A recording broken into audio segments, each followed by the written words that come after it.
నా పేరు పి జోషి ప్రశాంత్. మాది కాకినాడ వాకలపూడి అనే గ్రామంలో ఎక్లీషియా బ్లెస్సింగ్ మినిస్ట్రీస్లో నేను 2014 నుంచి సేవకుడిగా ఉండడం ప్రారంభించాను. దేవుడు చాలా బలమైన దేవుడు అండి. మనం అనుకుంటాం మనమే బలవంతులు అని అనుకుంటాం. పేరు ప్రఖ్యాతలు కలగగానే మనమే బలవంతులం, డబ్బు రాగానే మనమే బలవంతులం, పదవి రాగానే మనమే బలవంతులు అనుకున్నట్టు నేను అనుకున్నాను జీవితంలో మనమే చాలా బలవంతులమని. కానీ నాకు తర్వాత అర్థమైంది ఏంటంటే ఈ ప్రపంచంలో అన్నిటికంటే బలవంతుడు ఎవరంటే మనల్ని చేసిన దేవుడే బలవంతుడు అని అర్థమైంది. దేవునికి స్తోత్రం, హల్లెలూయా. మా జీవితాలు ఎట్లా ఉండేవంటే చిన్నప్పుడు మా తల్లిదండ్రులు నేను పుట్టక ముందు నుంచి సేవకులనండి. దేవుని మహాకృపను బట్టి దేవుడు ఇంచుమించు ఒక 5 సంఘాల వరకు ఇచ్చారు. నేను బాప్తీసం అయితే 7వ తరగతిలో తీసుకున్నాను, కానీ సేవలోకి అయితే 2014లోకి వచ్చాను. బాప్తీసం 7వ తరగతిలో తీసుకున్నాను, సేవలోకి అయితే 2014లోకి వచ్చాను. నా జీవితంలో ఎన్నో మలుపులు, ఎన్నో ప్రశ్నలు, ఎన్నెన్నో ఆలోచన విధానాలు. ఇట్లాంటి నా జీవితము అసలు సేవకుడిగా ఎట్లా మార్చబడిందని నేను చెప్తాను. ప్రాముఖ్యంగా యవనస్తులు కలిగిన తల్లిదండ్రులు వీరందరూ చాలా ప్రాముఖ్యంగా వినాలని ప్రభుపాట మనవి చేస్తున్నాను. నా జీవితంలో దేవుడు చాలా ఉన్నతమైన వాడిని తెలుసుకోవడానికి చాలా దెబ్బలు తినాల్సి వచ్చింది. ఆ దెబ్బలన్నీ చెప్పడానికి ఇష్టపడుతున్నాను. మా తల్లిదండ్రులు వాకలపూడి అనే గ్రామానికి వచ్చి సేవ ప్రారంభించారు. మా ఊరు సముద్రానికి బాగా దగ్గరండి. సముద్రానికి ఎంత దగ్గర అంటే రాత్రి అందరూ నిశ్శబ్దంగా ఉంటే ఆ సముద్రపు కెరటాలు మాకు వినిపిస్తాయి, అంత దగ్గర అన్నమాట. అక్కడికి సేవలోకి వచ్చిన తర్వాత మాకొస్తున్న సంఘస్థులు 2-3 మాత్రమే ఉండేవారు. ఆ 2-3 సంఘస్థులతో మా తల్లిదండ్రులు సేవ ప్రారంభించిన తర్వాత మా ఊరికి రోడ్లు కానీ కరెంట్లు కానీ అంత ఏమి ఉండేవి కాదు. మాకు స్థలం లేదు, సంఘము లేదు. సో ఒక్కొక్కరి ఇంటి గుమ్మాల దగ్గర ప్రతి ఆదివారం దేవుని మందిరాన్ని జరిగిస్తూ క్రీస్తు ప్రేమను బట్టి వారందరినీ ప్రేమించడం ప్రారంభించారు. అట్లా మా సేవ కొనసాగుతూ వెళ్ళిన తర్వాత మెల్లిమెల్లిగా ఒక్కొక్కరు రక్షించబడడం ప్రారంభించారు. మా తల్లిగారి తరపులందరూ సేవకులేనండి. మా అమ్మమ్మ గారి ఇల్లు ఇక్కడేనండి, పెనుగొండ, పాలకొల్లు, మీకు బాగా సమీపం దగ్గరగానే ఉంటుంది. మా మావయ్యలందరూ ఇక్కడే పరిచయం చేస్తూ ఉన్నారు. సో మా తల్లిగారి తరపులందరూ సేవకులే, మా నాన్నగారి తరపులందరూ ప్రజా సేవకులే. అంటే అర్థమైందా? మా తల్లిగారి తరపులందరూ దేవుని సేవకులు, మా నాన్నగారి తరపులందరూ ప్రజా సేవకులు. అర్థమైంది కదా నేను చెప్పిన మాట? నా జీవితం ఎట్లాంటి జీవితం అంటే 2 పడవల మీద కాలేసిన జీవితం నాది. ఒకవైపు సేవకులు ఉన్నారు, రెండో వైపు లోక సంబంధమైన కుటుంబాలు కలిగిన వారు ఉన్నారు.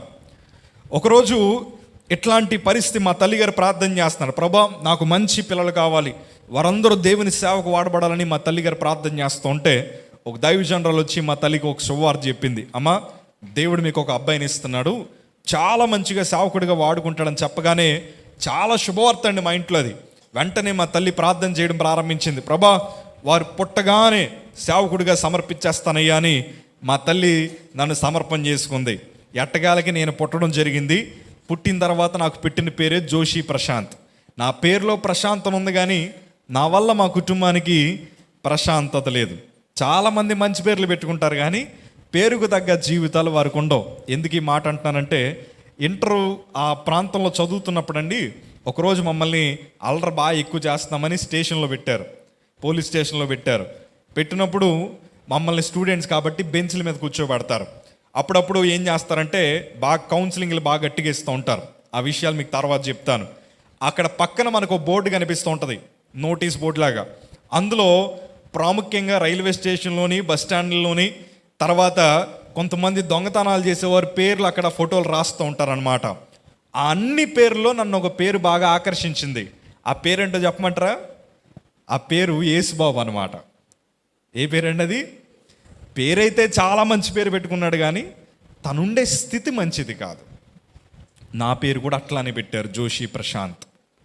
చిన్నప్పుడు మా తల్లి నా దగ్గరికి వచ్చి, నా తర్వాత 2 చెల్లెలు పుట్టారు, మా ముగ్గురి దగ్గరికి మా తల్లి వచ్చి ఒకే మాట అనేది, అయ్యా మీరు పెద్ద అయిన తర్వాత బాగా దేవుని కోసం వాడబడాలి. ఎట్లాంటి స్థితిలో మీరు ఉండాలంటే యేసే కోసం మిమ్మల్ని చంపేసినా పర్లేదు, అంత బాగా ఎదగాలని చిన్నప్పటి నుండి మాకు బోధించారు. మా తల్లిగారికి ఉండే ఒక ఆశ ఏంటంటే నేను బాగా చదువుకోవాలని, మంచిగా ఇంగ్లీష్ మాట్లాడాలి, మంచిగా అనేక భాషలు మాట్లాడుతూ చాలా బాగా దేవుని పరిచయం చేయాలని మీకు చెప్పడం మర్చిపోయాను కదా. ఇప్పుడు మా తల్లిదండ్రుల సేవకులు కనుక నేను సేవకు వచ్చానంటే తప్పండి. నా సమర్పణ వేరు. నేను ఒకవేళ సేవకుడు అవ్వకుండా ఉండుంటే ఈ పాటకు ఒక మంచి డాక్టర్ అయ్యేవాడిని.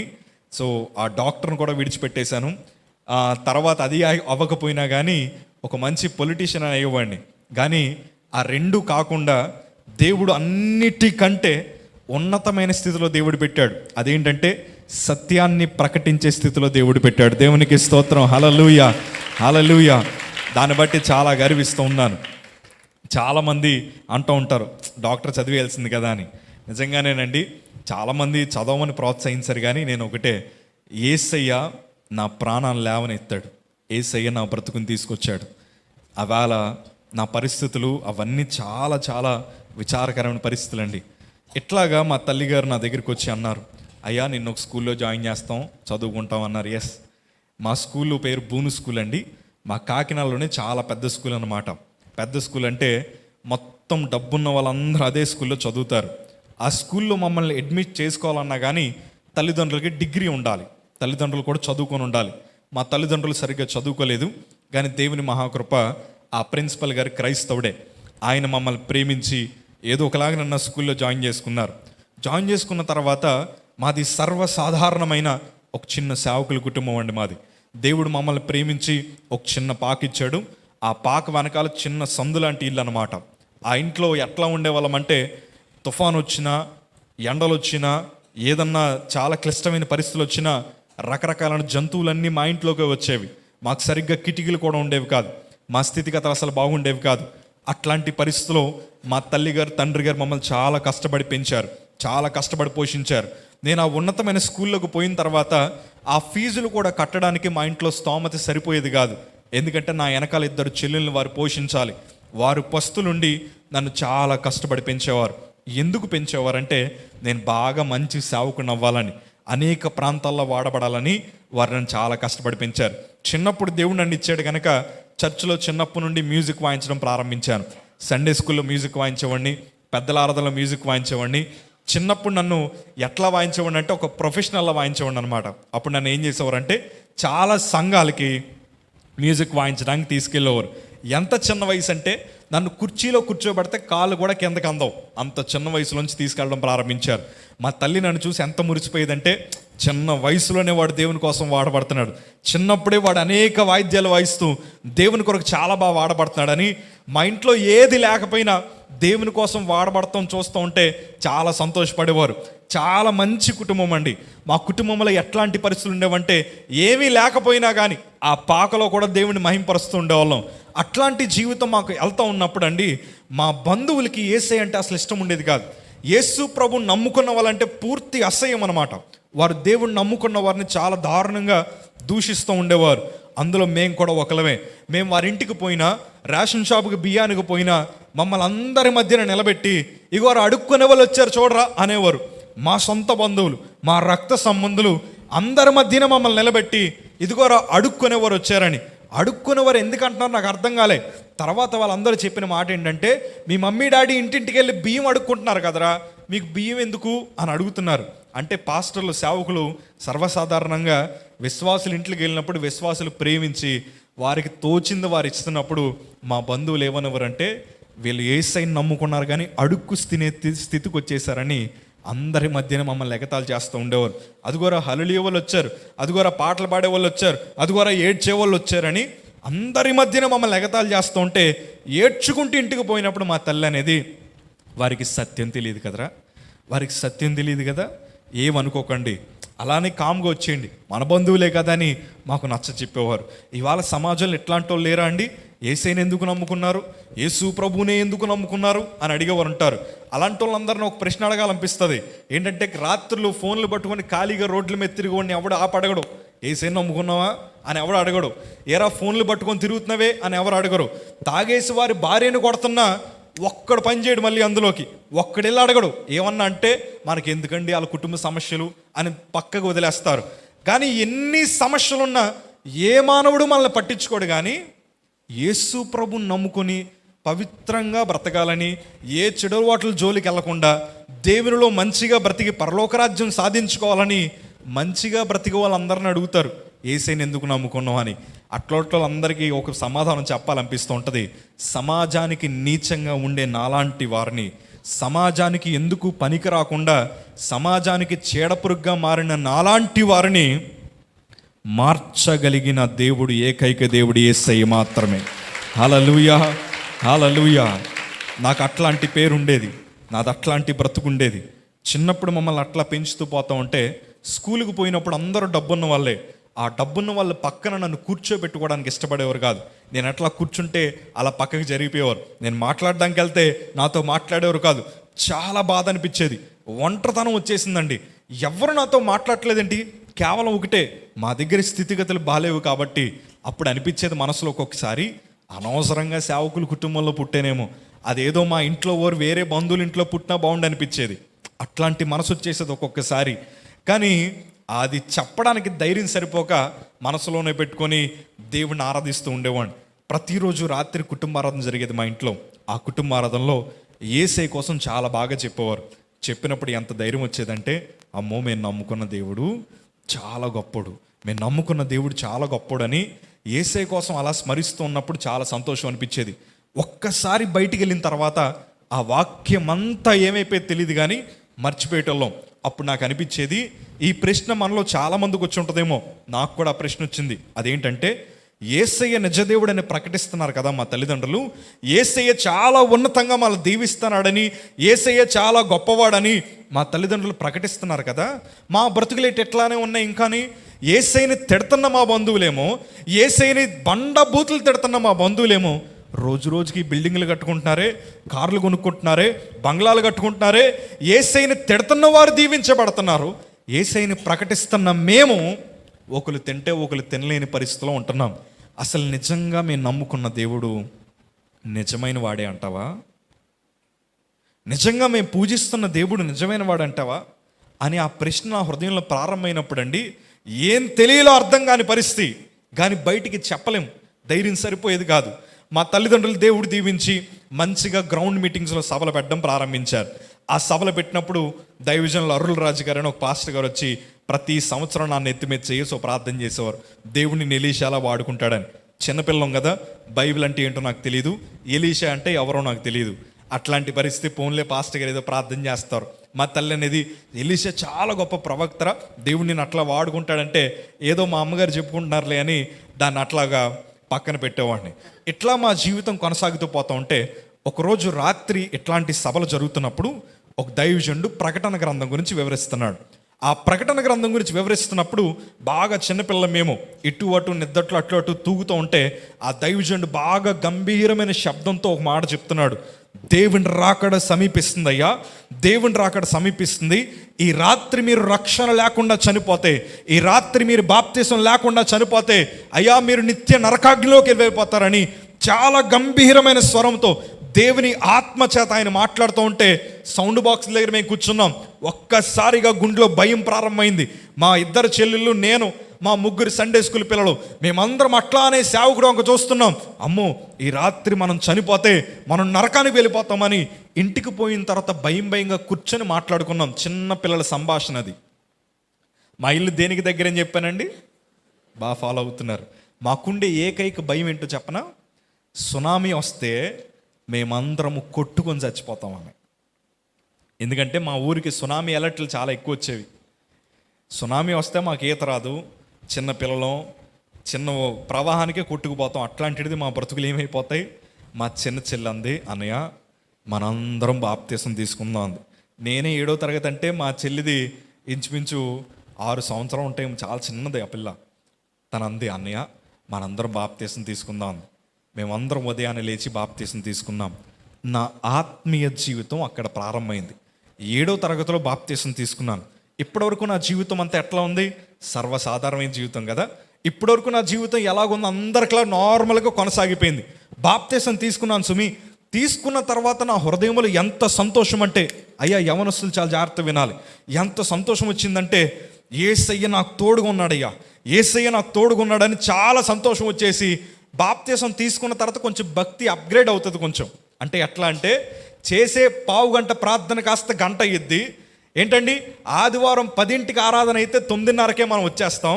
తర్వాత ఏ పని చెప్పినా ఏ పని చేయకపోయినా కానీ దేవుని మందులో కనిపించి బాగా ఆరాధన చేస్తూ ఉంటాం. నా ఆత్మీయ స్థితి కూడా అట్లానే ప్రారంభమైంది.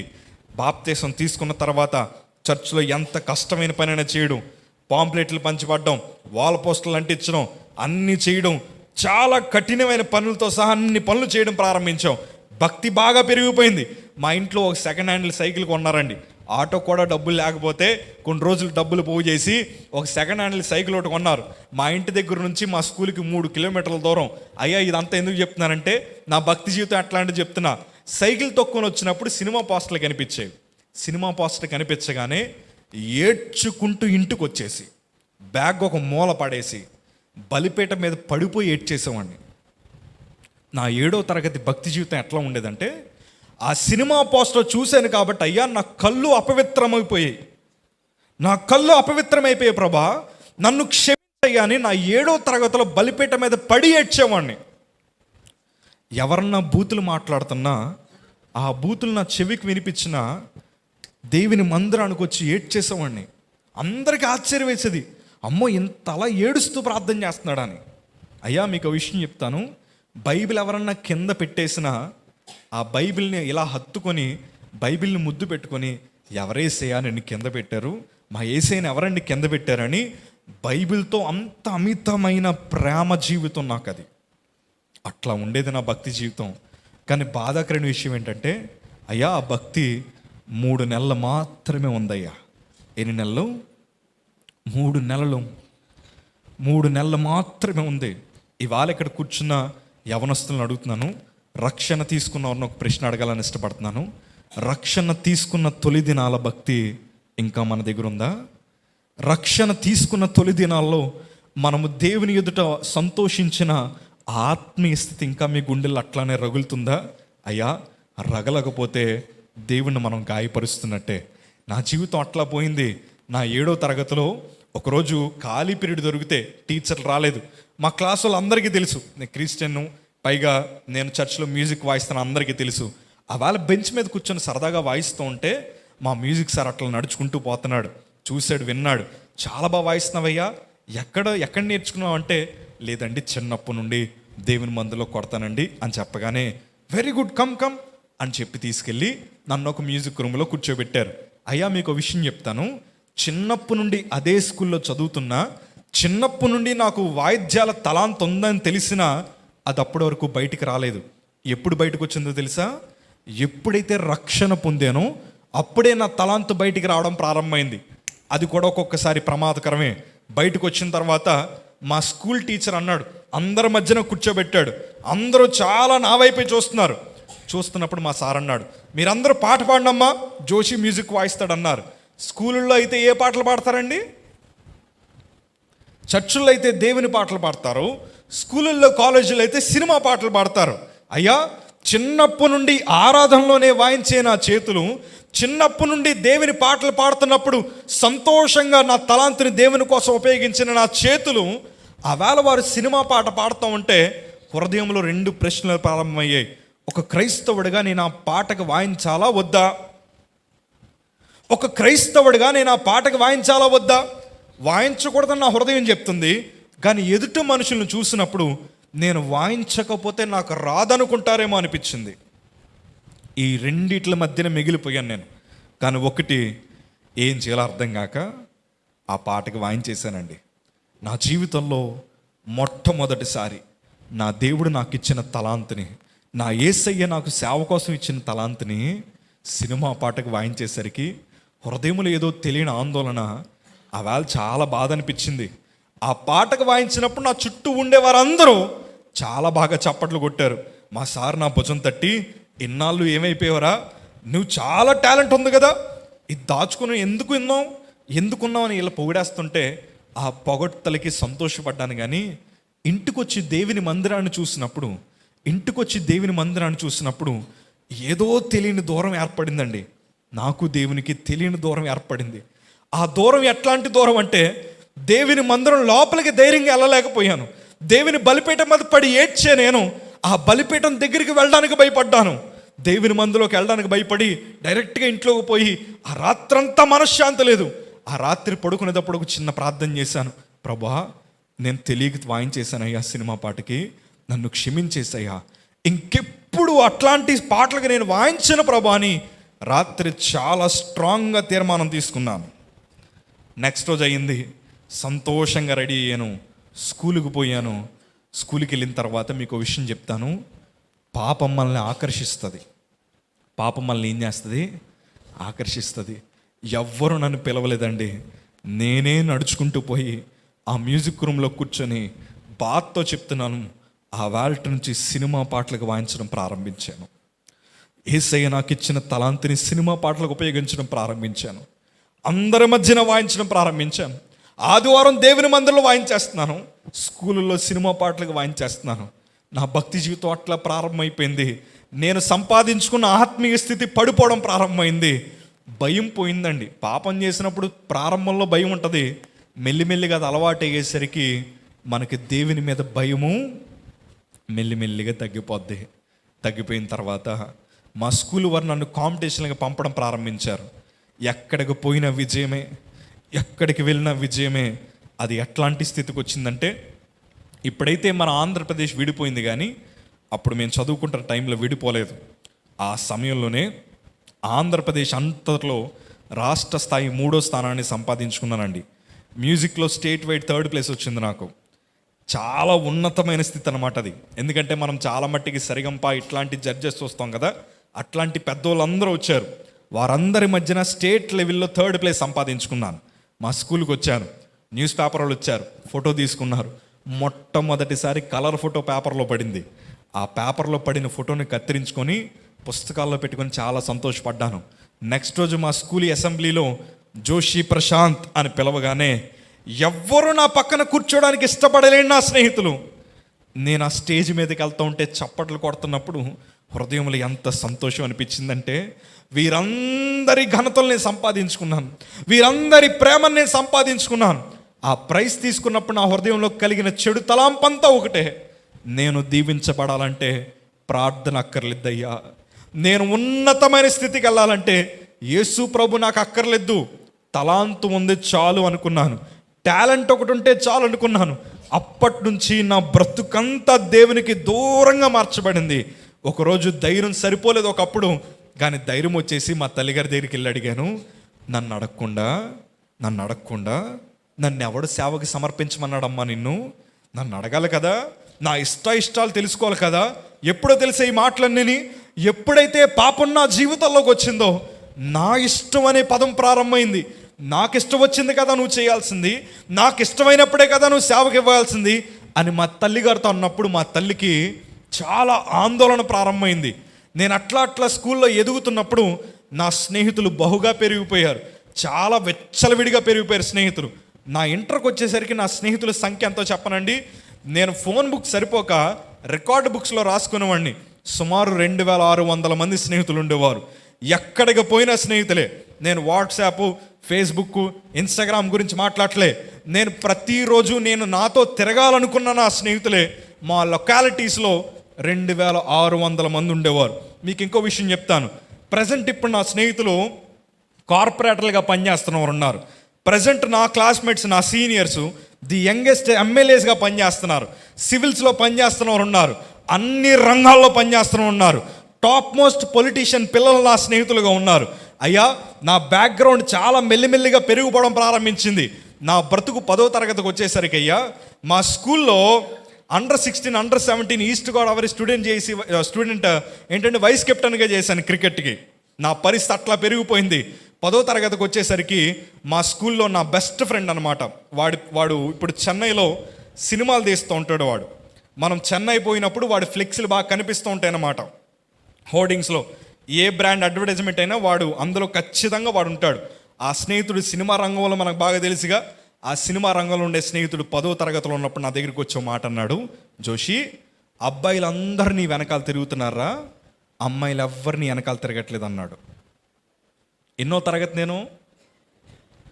10వ తరగతి చదువుతున్న నాకు అట్లాంటి అవసరం అంటారా? 10వ తరగతి చదువుతున్న నాకు అట్లాంటి అవసరం అంటారా? కానీ ఆ మాట అనగానే అవమానంగా ఫీల్ అయ్యాను. 10వ తరగతి చదువుతున్న నా వెనకాల ఖచ్చితంగా ఎవరొకరు ఉండాలని ఇష్టపడ్డాను. అప్పుడు మా స్నేహితుడు అన్నాడు, అరే నీ వెనకాల వారందరూ పడాలంటే నీ వాటం మార్చుకోవాలన్నారు, నీ వస్త్రధారణ మార్చుకోవాలన్నారు. నాకు 10వ తరగతి వచ్చే వరకునండి మా అమ్మమ్మ గారు తెచ్చేవారు నాకు పుట్టినరోజు బట్టలు. ఎవరు తెచ్చేవారు? అమ్మమ్మ గారి సెలక్షన్ అంటే ఎట్లా ఉంటాయి మీకు తెలుసు కదా. అమ్మమ్మలు సెలెక్ట్ చేస్తే ఎలా ఉంటాయో తెలుసు కదా. మా అమ్మమ్మ గారు తెచ్చేవారు. అట్లాంటి బట్టలు వేసుకుని నేను, మా స్నేహితుడు చిరిగిపోయిన ప్యాంట్ తీసుకొచ్చాడు. ఏ ప్యాంట్ అండి అది? చిరిగిపోయిన ప్యాంట్ తీసుకొచ్చి వేసాడు. వేయగానే సిగ్గేసిందండి నాకు. ఫస్ట్ టైం ఆ ప్యాంట్ వేసుకోగానే చాలా సిగ్గుతో వాటినన్నింటినీ కప్పేసుకున్నాను. తర్వాత జారిపోయిన బనీళ్ళు, ఎలిసిపోయిన జుబ్బాలు లాంటి బనీళ్ళు ఇవన్నీ వేసాడు. ఆ వేసి సిగ్గుతో మా స్నేహితుల మధ్యకి వెళ్ళినప్పుడు మా స్నేహితులు ఏమన్నారు చెప్పనా? ఇప్పుడు రా కరెక్ట్గా ఉన్నావు అన్నారు.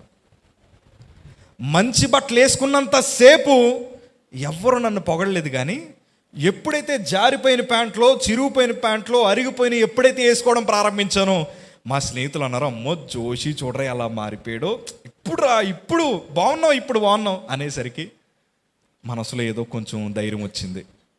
ఇట్లా నా జీవితం. అయ్యా 10వ తరగతి, ఇంటర్ పరీక్షలు ఇవేమీ నా సొంతంగా రాయలేదు. మా బంధువులు పొలిటీషియన్స్ కదా, వారందరూ వెనకాల నుండి ప్రోత్సహించారు.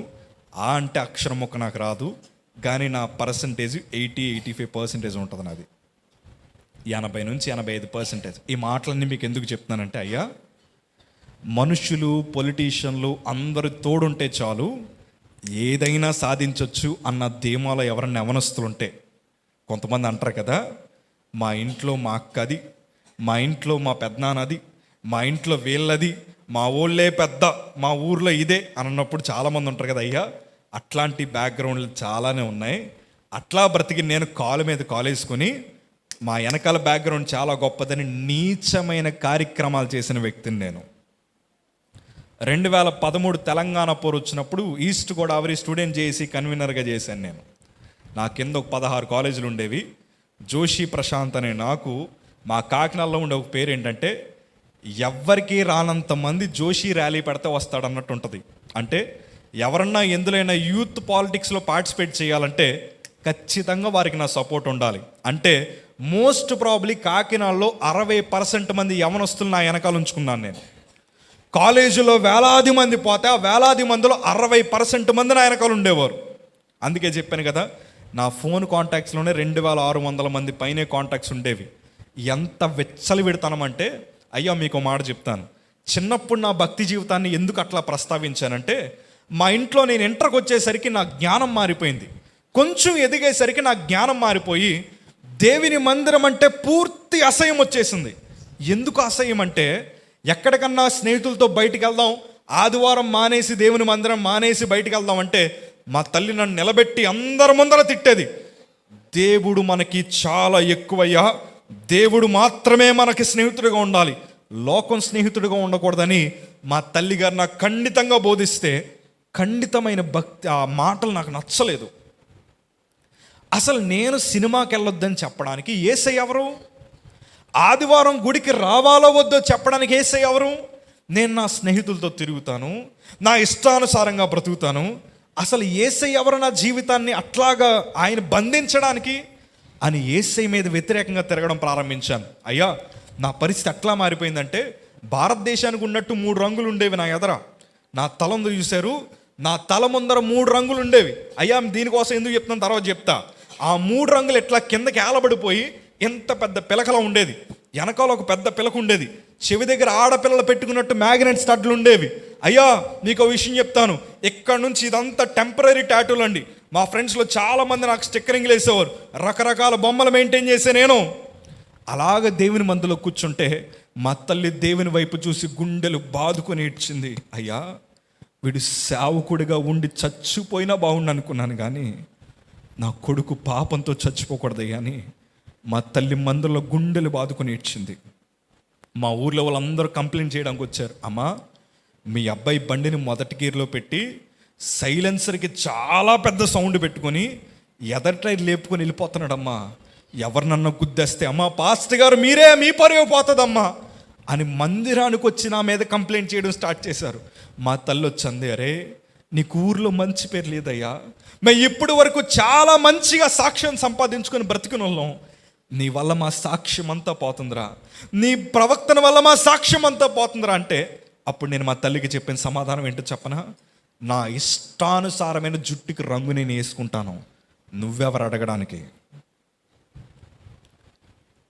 నా ఇష్టానుసారంగా నేను బండి అట్లానే నడుపుతాను, పోతే నేనే కదా పోయేది, మీకేంటి సంబంధం అని నా కన్న తల్లిని ప్రశ్నించడం ప్రారంభించాను. మా తల్లి అంది, నీ జీవితాన్ని మార్చుకోవాలయ్యా, అయ్యా నీ బ్రతుకుని మార్చుకోవాలయ్యా అని మా తల్లితో పాటు దేవుని వాక్యం నన్ను గద్దిస్తున్నా, నా హృదయము నా పెదవులు చెప్పే సమాధానం ఏంటో చెప్పనా, నా జీవితం నా ఇష్టం, నా జీవితం నా ఇష్టం. ఈ మాటలు మాట్లాడుతున్నప్పుడు మా తల్లి 2 సంవత్సరాల ఉపవాసం ఉండి ప్రార్థన చేసింది. ఆ 2 సంవత్సరాల ఉపవాస ప్రార్థన ఏంటో చెప్పనా, నన్ను మార్చు ప్రభు అని కాదండి, చేయి దాటిపోయాను, రాత్రి 2, 3 రావడం, ఒక్కొక్కసారి వారం రోజులు రాకపోవడం, ఒక్కొక్కసారి ఇంట్లోనే మా తల్లిదండ్రులు కొట్టడం, వారు సేవకులైనా కానీ మా తల్లి గారికి మా తండ్రి గారికి నా 4 ఏళ్ళు వారి దవళ్ళ మీద అంటుకుపోయి ఉండేవి. మా చెల్లెళ్ళు వచ్చి నా కాళ్ళు పట్టుకుని, నా సొంత చెల్లి వచ్చి నా కాళ్ళు పట్టుకొని, అన్నయ్య నిన్ను అందరు రౌడీ అంటున్నారా, నిన్ను బట్టి మమ్మల్ని ఏడిపిస్తున్నారా, నిన్ను బట్టి మమ్మల్ని వేలెత్తి చూపుతున్నారా అంటే, అసలు నాకు చెల్లుళ్ళే లేకపోతే బాగుండు కదా అని బ్లేడ్ తీసుకుని మా చిన్న చెల్లి చేయి కోసేసానండి. ఇట్లాగా నా బ్రతుకంతా మారిపోయింది. చిన్నప్పుడు తల్లిదండ్రులు అంటే వణుకుపోయే నేను, తర్వాత స్టేజ్ మారేసరికి నేనంటే మా తల్లిదండ్రులకి భయం వచ్చేసింది. ఇవాళ ఎంతోమంది తల్లులు లేరా మీ పిల్లల వల్ల భయపడే వాళ్ళు, పిల్లల్ని చూస్తే గడగడలాడిపోతున్నారు, వారి నోటంట ఏమన్నా వస్తుందేమని గడగడలాడిపోతున్నారు. అయ్యా ఇవాళ పిల్లలు చేస్తున్న పనులు ఎట్లా ఉన్నాయి తెలుసా, మీరు చేస్తున్నారో లేదో నాకు తెలియదు కానీ చెప్పాల్సిన బాధ్యత ఒక మాట అంటున్నాను.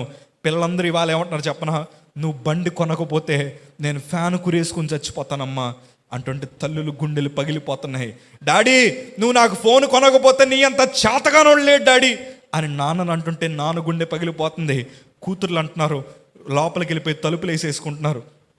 బయట తల్లిదండ్రులు ఏడుస్తూ ఆ తలుపుల మీద జారబడి గుండెలు బాదుకుని, అయ్యా నాకు చాలా ఫోన్ కాల్స్ వచ్చాయి, అట్లాంటి ఫోన్ కాల్స్. తల్లులు వారి తలుపుల మీద జారబడి పిల్లల్ని ఇట్లా కొడుతూ, అమ్మా నీ ఇష్టమే నెరవేరుస్తాను తల్లి, నీ ఇష్టమే మేము నెరవేరుస్తానమ్మా, అమ్మ బయటికి రమ్మా నీ కాళ్ళు పట్టుకుంటానని అడిగే తల్లులు లేరా ఇవాళ? లేరమ్మా అట్లాంటి వాళ్ళు. ఇవాళ చాలా కుటుంబాలు అట్లా నలిగిపోతూ ఉన్నాయి, చాలా కుటుంబాలు అట్లా నలిగిపోతున్నాయి. ఇవన్నీ ఎందుకు చెప్తున్నానంటే, అయ్యా మా కుటుంబ స్థితి కూడా అట్లాంటిదే. బయటికి అందరూ నవ్వుతో కనిపిస్తున్నారు కానీ మా ఇంట్లో మనశ్శాంతి లేని పరిస్థితి. అయ్యా ఎవ్వరికి మనశ్శాంతి లేదు. కుర్చీలు పగిలిపోయి ఉండేవి, అద్దాలు పగిలిపోయి ఉండేవి, గోడల మీద అన్ని రకరకాలైన పెయింటింగ్స్ ఉండేవి, అన్నీ పగలగొట్టేస్తే మా ఇంటికి వచ్చిన వాళ్ళందరూ అవి చూసి ఏవైందమ్మా అని అడిగితే మా తల్లి సమాధానం చెప్పలేక లోపలంతా బాధ పెట్టుకొని, ఏం కాలేదండి, బరువు ఆనుకోలేక పగిలిపోయాను అబద్ధాలు చెప్పిన రోజులు కూడా ఉన్నాయి, సొంత కుటుంబము ఇట్లాంటి పరిస్థితి ఏంటయ్యా అని మా తల్లి మోకరించి ప్రార్థన చేసింది. ఆ ప్రార్థన ఏంటంటే, నా కొడుకుని చంపే ప్రభా. ఇవాళ ఇక్కడ సేవకుడిగా నిలబడి నేను, గతంలో మా తల్లి నా కోసం ప్రార్థన చేసింది, ఏసయ్యా జోషి నాకు వద్దయ్యా, వాడు నా కొడుకు అస్సలు వద్దు, నన్ను చూసుకోవట్లేదని కాదయ్యా, ఆడు వల్ల నీ పరుగు పోతుందయ్యా, నా కొడుకు వల్ల నీ పరువు తీసేస్తున్నాడు ప్రభా, నీ నామానికి అవమానం కలుగుతుందయ్యా, నీకంటే నాకు వాడు ఎక్కువ కాదు ప్రభా, నీకంటే నాకు వాడు ఎక్కువ కాదయ్యా, వాడిని చంపే ప్రభా అని మా తల్లి ప్రార్థన చేసింది. ఎందుకు ప్రార్థన చేసింది చెప్పనండి, బలిపేట మీద ఉండే అలమారాల్లో సిగరెట్ పెట్టెలు దాచిన ఒక పాస్టర్ గారు అబ్బాయిని అయ్యా నేను. చర్చి బలిపేట మీద ఆ పక్కన అలమారాలు ఉంటే సిగరెట్ పెట్టెలు తీసుకొచ్చి బలిపీఠం లోపల దాచిన ఒక పాస్టర్ గారు అబ్బాయిని. చర్చి పైన అందరూ పడుకున్న తర్వాత బీరు సీసాలు కేసులు పట్టుకెళ్ళి చర్చి పైన దాచిన ఒక పాస్టర్ గారు అబ్బాయిని. ఎందుకు ఇంత ధైర్యం వచ్చింది చెప్పనా, చివరాఖరికి నా స్థితి ఎట్లా పోయిందంటే, మా తల్లిదండ్రులు ప్రకటిస్తున్న దేవుడు అసలు దేవుడే కాదు అన్న స్టేజ్కి వచ్చేసాను. నా హృదయం అంతా ఎట్లా మార్చబడిందంటే, మా తల్లి నాతో ఒక మాట అనేది, ఎన్నిసార్లు గద్దించినను లోబడిన వాడు మరి తిరుగు లేకుండా హఠాత్తుగా నాశనమవును అని మా తల్లి నన్ను వాక్యంతో గద్దిస్తూ ఉంటే దేవుని వాక్యం పట్ల అసహ్యం వచ్చేసింది. దేవుడే లేడు, యేసయ్యే లేడు అసలు అని కోపంతో ఉద్రేకంతో సండే స్కూల్ పిల్లల బైబిల్ని చలిమంట కాసుకోవడానికి అంటించిన ఒక పాస్టర్ గారు అబ్బాయిని నేను. పరిశుద్ధ గ్రంథంగా భావించే మన బైబిల్ని ఇట్లా మధ్య పేజ్ ఓపెన్ చేసి కాండ్రించి బైబిల్ మధ్యలో ఉమ్మేసి మొత్తం అలవాట్లు ఎక్కువ అలవాటైపోయి ఆకాశం వైపు తిరిగి ఇట్లా చిటికేసి వేసి అని ఒక మాట అడిగేవాడిని, నువ్వు దేవుడైతే వచ్చి ఏమన్నా చేయొచ్చు కదా అని యేసయ్యని ప్రశ్నించిన ఒక పాస్టర్ గారు అబ్బాయిని. విచ్చలవిడితనం అలవాటైపోయింది. మా తల్లిదండ్రులు రూపాయి సంపాదిస్తే నేను 3 రూపాయలు సంపాదించేవాడిని, అంటే వారికన్నా 2 అంతలు ఎక్కువ. నా వయసు 21 వచ్చేసరికి నా స్నేహితుల వయసు 30, 40, 50 సంవత్సరాలు ఉండేవి. దేవుని మహాకృప ద్వారా దేవుడు నన్ను ప్రేమించి మా తల్లిదండ్రుల ప్రార్థన ఆలకించి రాజమండ్రి జిఎస్ఎల్ మెడికల్ కాలేజ్లో దేవుడు నాకు సీట్ అనుగ్రహించాడు. అక్కడికి పోయిన తర్వాత లాలాచెరులో రూమ్ తీసుకున్నాం. అక్కడ స్టాండర్డ్స్ పెరిగిపోయాయి, ఒంటరితనం అలవాటైపోయింది, అనేక మంది పరిచయం అవడం ప్రారంభించారు, వెచ్చలవిడితనం వచ్చేసింది. నా పుట్టినరోజు వస్తే మా కాకినాడలో చాలా రోడ్ల మీద జోషన్య హ్యాపీ బర్త్డే, జోషన్య హ్యాపీ బర్త్డే, నా మీద అమితమైన ప్రేమతో రక్తదానాలు చేసిన స్నేహితులు ఉన్నారు. డబ్బులు వెచ్చలవిడిగా సంపాదించడం ప్రారంభించాక ఇంట్లో తెలియకుండానే 1,50,000 పెట్టి బండి కొనుక్కున్నాను. అప్పట్లో 1,50,000 అంటే చాలా ఎక్కువ. మా రాజమండ్రి నుంచి కాకినాడ వరకు ఎన్ని వైన్ షాపులు అయితే ఉంటే అన్ని వైన్ షాపులో బర్త్డే పార్టీలే. వెచ్చలవిడితనం. ఆడపిల్లలు రోడ్డు మీద ఒంటరిగా పోతుంటే అసభ్యంగా బిహేవ్ చేసేవాడిని. అది పెదాలతో చెప్తే చాలా అసహ్యంగా ఉంటుంది, కానీ క్యారెక్టర్ అంతా పోగొట్టేసుకున్నాను. నాకు ఇష్టం లేని యవనస్తులు ఎవరన్నా రోడ్ల మీద పోతూ ఉంటే బీరు సీసాలు ఇట్లా ఇట్లా పట్టుకొని బండి మీద ఫాస్ట్గా వెళ్ళి ఇలా గట్టిగా సాగదీసి వారి బుర్రల మీద కొట్టి పారిపోయేటోళ్ళం. చాలా క్రూరత్వం అలవాటైపోయింది. మెడికల్ కాలేజ్ స్టూడెంట్ అని మా మీద కొంతమంది కేసులు ఓపెన్ చేయడానికి భయపడేవారు. కానీ ఒకరోజు మమ్మల్ని స్టేషన్లోకి తీసుకెళ్ళి బెంచ్ మీద పెట్టి ఎట్లా పెట్టి కొట్టారు. నా వేళ్ళ మీద ఇప్పటికీ ఆ గుర్తులు అట్లానే ఉంటాయి. నా బ్రతుకు ఎట్లా మారిపోయిందంటే చాలా క్రూరంగా మారిపోయింది. ఎంత క్రూరంగా మారిపోయిందంటే మా మమ్మీ మా డాడీ మంచం మీద పడుకున్నప్పుడు వారి వైపు అట్లానే చూసి వీరిని ఎట్లయినా చంపేయాలి, మా మమ్మీ డాడీని ఎట్లయినా చంపేయాలి, వారు చచ్చిపోతే దేవుడు మాకు బాల్కనీ చర్చ్ ఇచ్చాడండి. 1,000 మంది పట్టే చర్చ్ని ఇచ్చాడు. వాటన్నిటినీ గోడలు కట్టేసి రూములుగా మార్చేసి అద్దెలకి ఇచ్చుకొని కాళ్ళ మీద కాలేసి బ్రతుకుదామని మా మమ్మీ డాడీ బండి మీద వెళ్తున్నా వారి వెనకాల నేను బండి మీద ఫాలో అయ్యి వారికి యాక్సిడెంట్ అయ్యి చచ్చిపోతే బాగుండని కోరుకున్న కొడుకుని నేను. వారు మంచం కింద బట్టలు వేసేసి అంటించేయడానికి ప్రయత్నం చేసిన కొడుకుని నేను. మా తల్లి అందుకే ప్రార్థన చేసింది, అయ్యా ఇట్లాంటోడు బ్రతుకుండే కన్నా చచ్చిపోతే బాగుండని. మా మెడికల్ కాలేజ్లో అందరికన్నా వ్యత్యాసంగా బ్రతిగా ఉన్నాను. ఎట్లా అంటే అందరూ ఒక పక్కన కూర్చొని భోంచేస్తే నేను మార్చురీ రూమ్లో కూర్చొని భోంచేసేవాడిని. శవాలు పెట్టే రూమ్లో కూర్చొని నేను నా స్నేహితుడు భోంచేసేవాళ్ళం. ఎంత క్రూరమైన మనస్తత్వం అంటేనండి, వారి గుండెలు, వారి కిడ్నీలు, శవానికి ఏ పార్ట్లు అయితే ఉంటాయో అవన్నీ నేనే మోసుకొచ్చేవాడిని. మా కాలేజీలో తెలియకుండా నిజమైన మనిషి ఎముకలు దొంగతనం చేసి మా ఇంటికి తీసుకొచ్చేసాను. 6 రోజుల వరకు వదలలేదు ఆ వాసన. ఇదంతా మీకు ఎందుకు చెప్తున్నానంటే, భక్తిలో పెరిగినప్పుడు నా భయం ఎట్లా ఉండేదంటే, బైబిల్ని కింద పెడితేనే దాన్ని ఎత్తుకొని ముద్దాడే నేను ఇవాళ యేసయ్య మీదే వేలెత్తి చూపి నువ్వు దేవుడివైతే వచ్చేమన్నా చేయొచ్చు కదా అని దౌర్జన్యం చేసే పాస్టర్ గారు అబ్బాయిగా మార్చబడాను. సభలు జరుగుతుంటే వెనకాల కూర్చొని హార్న్లు కొట్టుకొని గట్టిగా మీటింగ్ డిస్టర్బెన్సింగ్ అనమాట. ఇట్లా బ్రతికేనండి నా బ్రతుకు. ఇట్లాంటి జీవితం, ఈ జీవితం ఇవాళ ఇట్లా మార్చబడ్డానికి గల కారణము, అట్లా బ్రతికిన నా జీవితం మనుషులందరూ చేతులు ఎత్తేసారు, వీడు మారడండి, వీడు మారడు, వీడు మారకపోతే ఎవడో కూడా వచ్చి వీడిని చంపేస్తాడండి ఏదో ఒకలాగా. ఎవరైనా వచ్చి వీడిని ఖచ్చితంగా పొడిచి చంపేస్తారు. మీకు విషయం చెప్తాను ధైర్యంగా. ఇవాళ మేము తిరిగిన సర్కిల్లో నాకు తెలిసి ఒక 50 మంది బతుకున్నారేమో అంతే. మేము తిరిగిన సర్కిల్లో నాకు తెలిసి ఒక 50 మంది బతుకున్నారేమో అంతే. ఆ 50 మంది బతుకున్న వాళ్ళ పరిస్థితి ఎట్లా ఉన్నాయంటే ఎందుకు పనికిరాని స్థితిలో ఉన్నాయి. వారందరినీ చూసినప్పుడు నాకు ఒకటి మనసులో అనిపిస్తూ ఉంటుంది, ప్రభా వారి మధ్యనుంటే నా బ్రతుకు కూడా అట్లా ఉండేదేమో, కానీ ఈ పడిపోయిన చేయిని లేవనెత్తి నిలబెట్టించావు ప్రభా అని నమ్ముతాను దేవునికి స్తోత్రం. హల్లెలూయా, హల్లెలూయా. మా తల్లి అట్లా ప్రార్థన చేసింది. ఓ రోజు సుమారు ఒక 2.5 నెలలు అయిపోయిందండి ఇంటికి వచ్చి. 2.5 నెలలు 3 నెలలు అయిపోయింది. ఆ ఇంటికి వచ్చిన పరిస్థితి ఎట్లా ఉందంటే చాలా బలహీనం అయిపోయింది. ఎందుకు ఆ బలహీనత అంటే, తిండి తప్ప వేరే అన్ని అలవాట్లు వచ్చేసాయి నాకు. అన్నం తప్ప అన్ని అలవాట్లు వచ్చేసాయి. అలవాట్ల మేరకి తిండి సరిగ్గా ఎక్కక ఒక 2.5 నెలలు 3 నెలల తర్వాత ఇంటికి వచ్చాను. ఇంటికి వచ్చాక చాలా నీరసంగా వచ్చాను. అప్పుడు చేతి పోగులు, తర్వాత ఇంకా చాలా వస్త్రధారణ చాలా వెరైటీగా ఉండేది నాది. మా ఇంటికి వచ్చిన తర్వాత మా తల్లిగారు అన్నారు, ఎంత ఎంత చెడ్డ కొడుకైనా తల్లి ప్రేమ, అందుకే దేవుడు అంటాడు తల్లి అయినా మరచునేమో కానీ నేను నిన్ను మర్చిపోను. మా తల్లి నా దగ్గరికి వచ్చింది, అయ్యా మన ఇంటి వెనకాల క్రిస్మస్ ఆరాధన జరుగుతుంది, అక్కడ కీబోర్డ్ వాయిస్తావా అని అడిగారు. వాయిస్తానన్నాను. ఫోన్లే మీరు అనుకుంటారు వాయిస్తాడు కదా బాగానే వాయిస్తారు అనుకుంటే అది తప్పండి. ఆవేళ ప్రస్తుత కాలంలో ఏ సినిమా పాట అయితే ట్రెండింగ్లో ఉంటుందో ఆ సినిమా పాట వాయించేసేవాడిని దేవుని మందిరంలో. నా బ్రతుకు అట్లాంటిది. కీబోర్డ్ వాయించాను, కూర్చోలేకపోయాను, అసలు చాలా బలహీనం అయిపోయాను. ఆ పరిస్థితుల్లో కీబోర్డ్ వాయించిన తర్వాత ఇంటికి వెళ్ళిపోయాను, పడుకున్నాను. ఆవేళ వాక్యం చెప్తున్న దైవజనుడి పేరు బట్టి శ్రీని గారు, అరుణ్ కుమార్ గారు. ఆయనతో దేవుడు మాట్లాడుతున్నాడు, అయ్యా 2014 నుంచి జోషిని సేవకుడిగా వాడుకుంటానని దేవుడు ఆయనతో మాట్లాడాడు. దేవునికి స్తోత్రం కలుగును గాక, హల్లెలూయా. ఆ మాట తీసుకొచ్చి మా తల్లి గారికి చెప్పారు.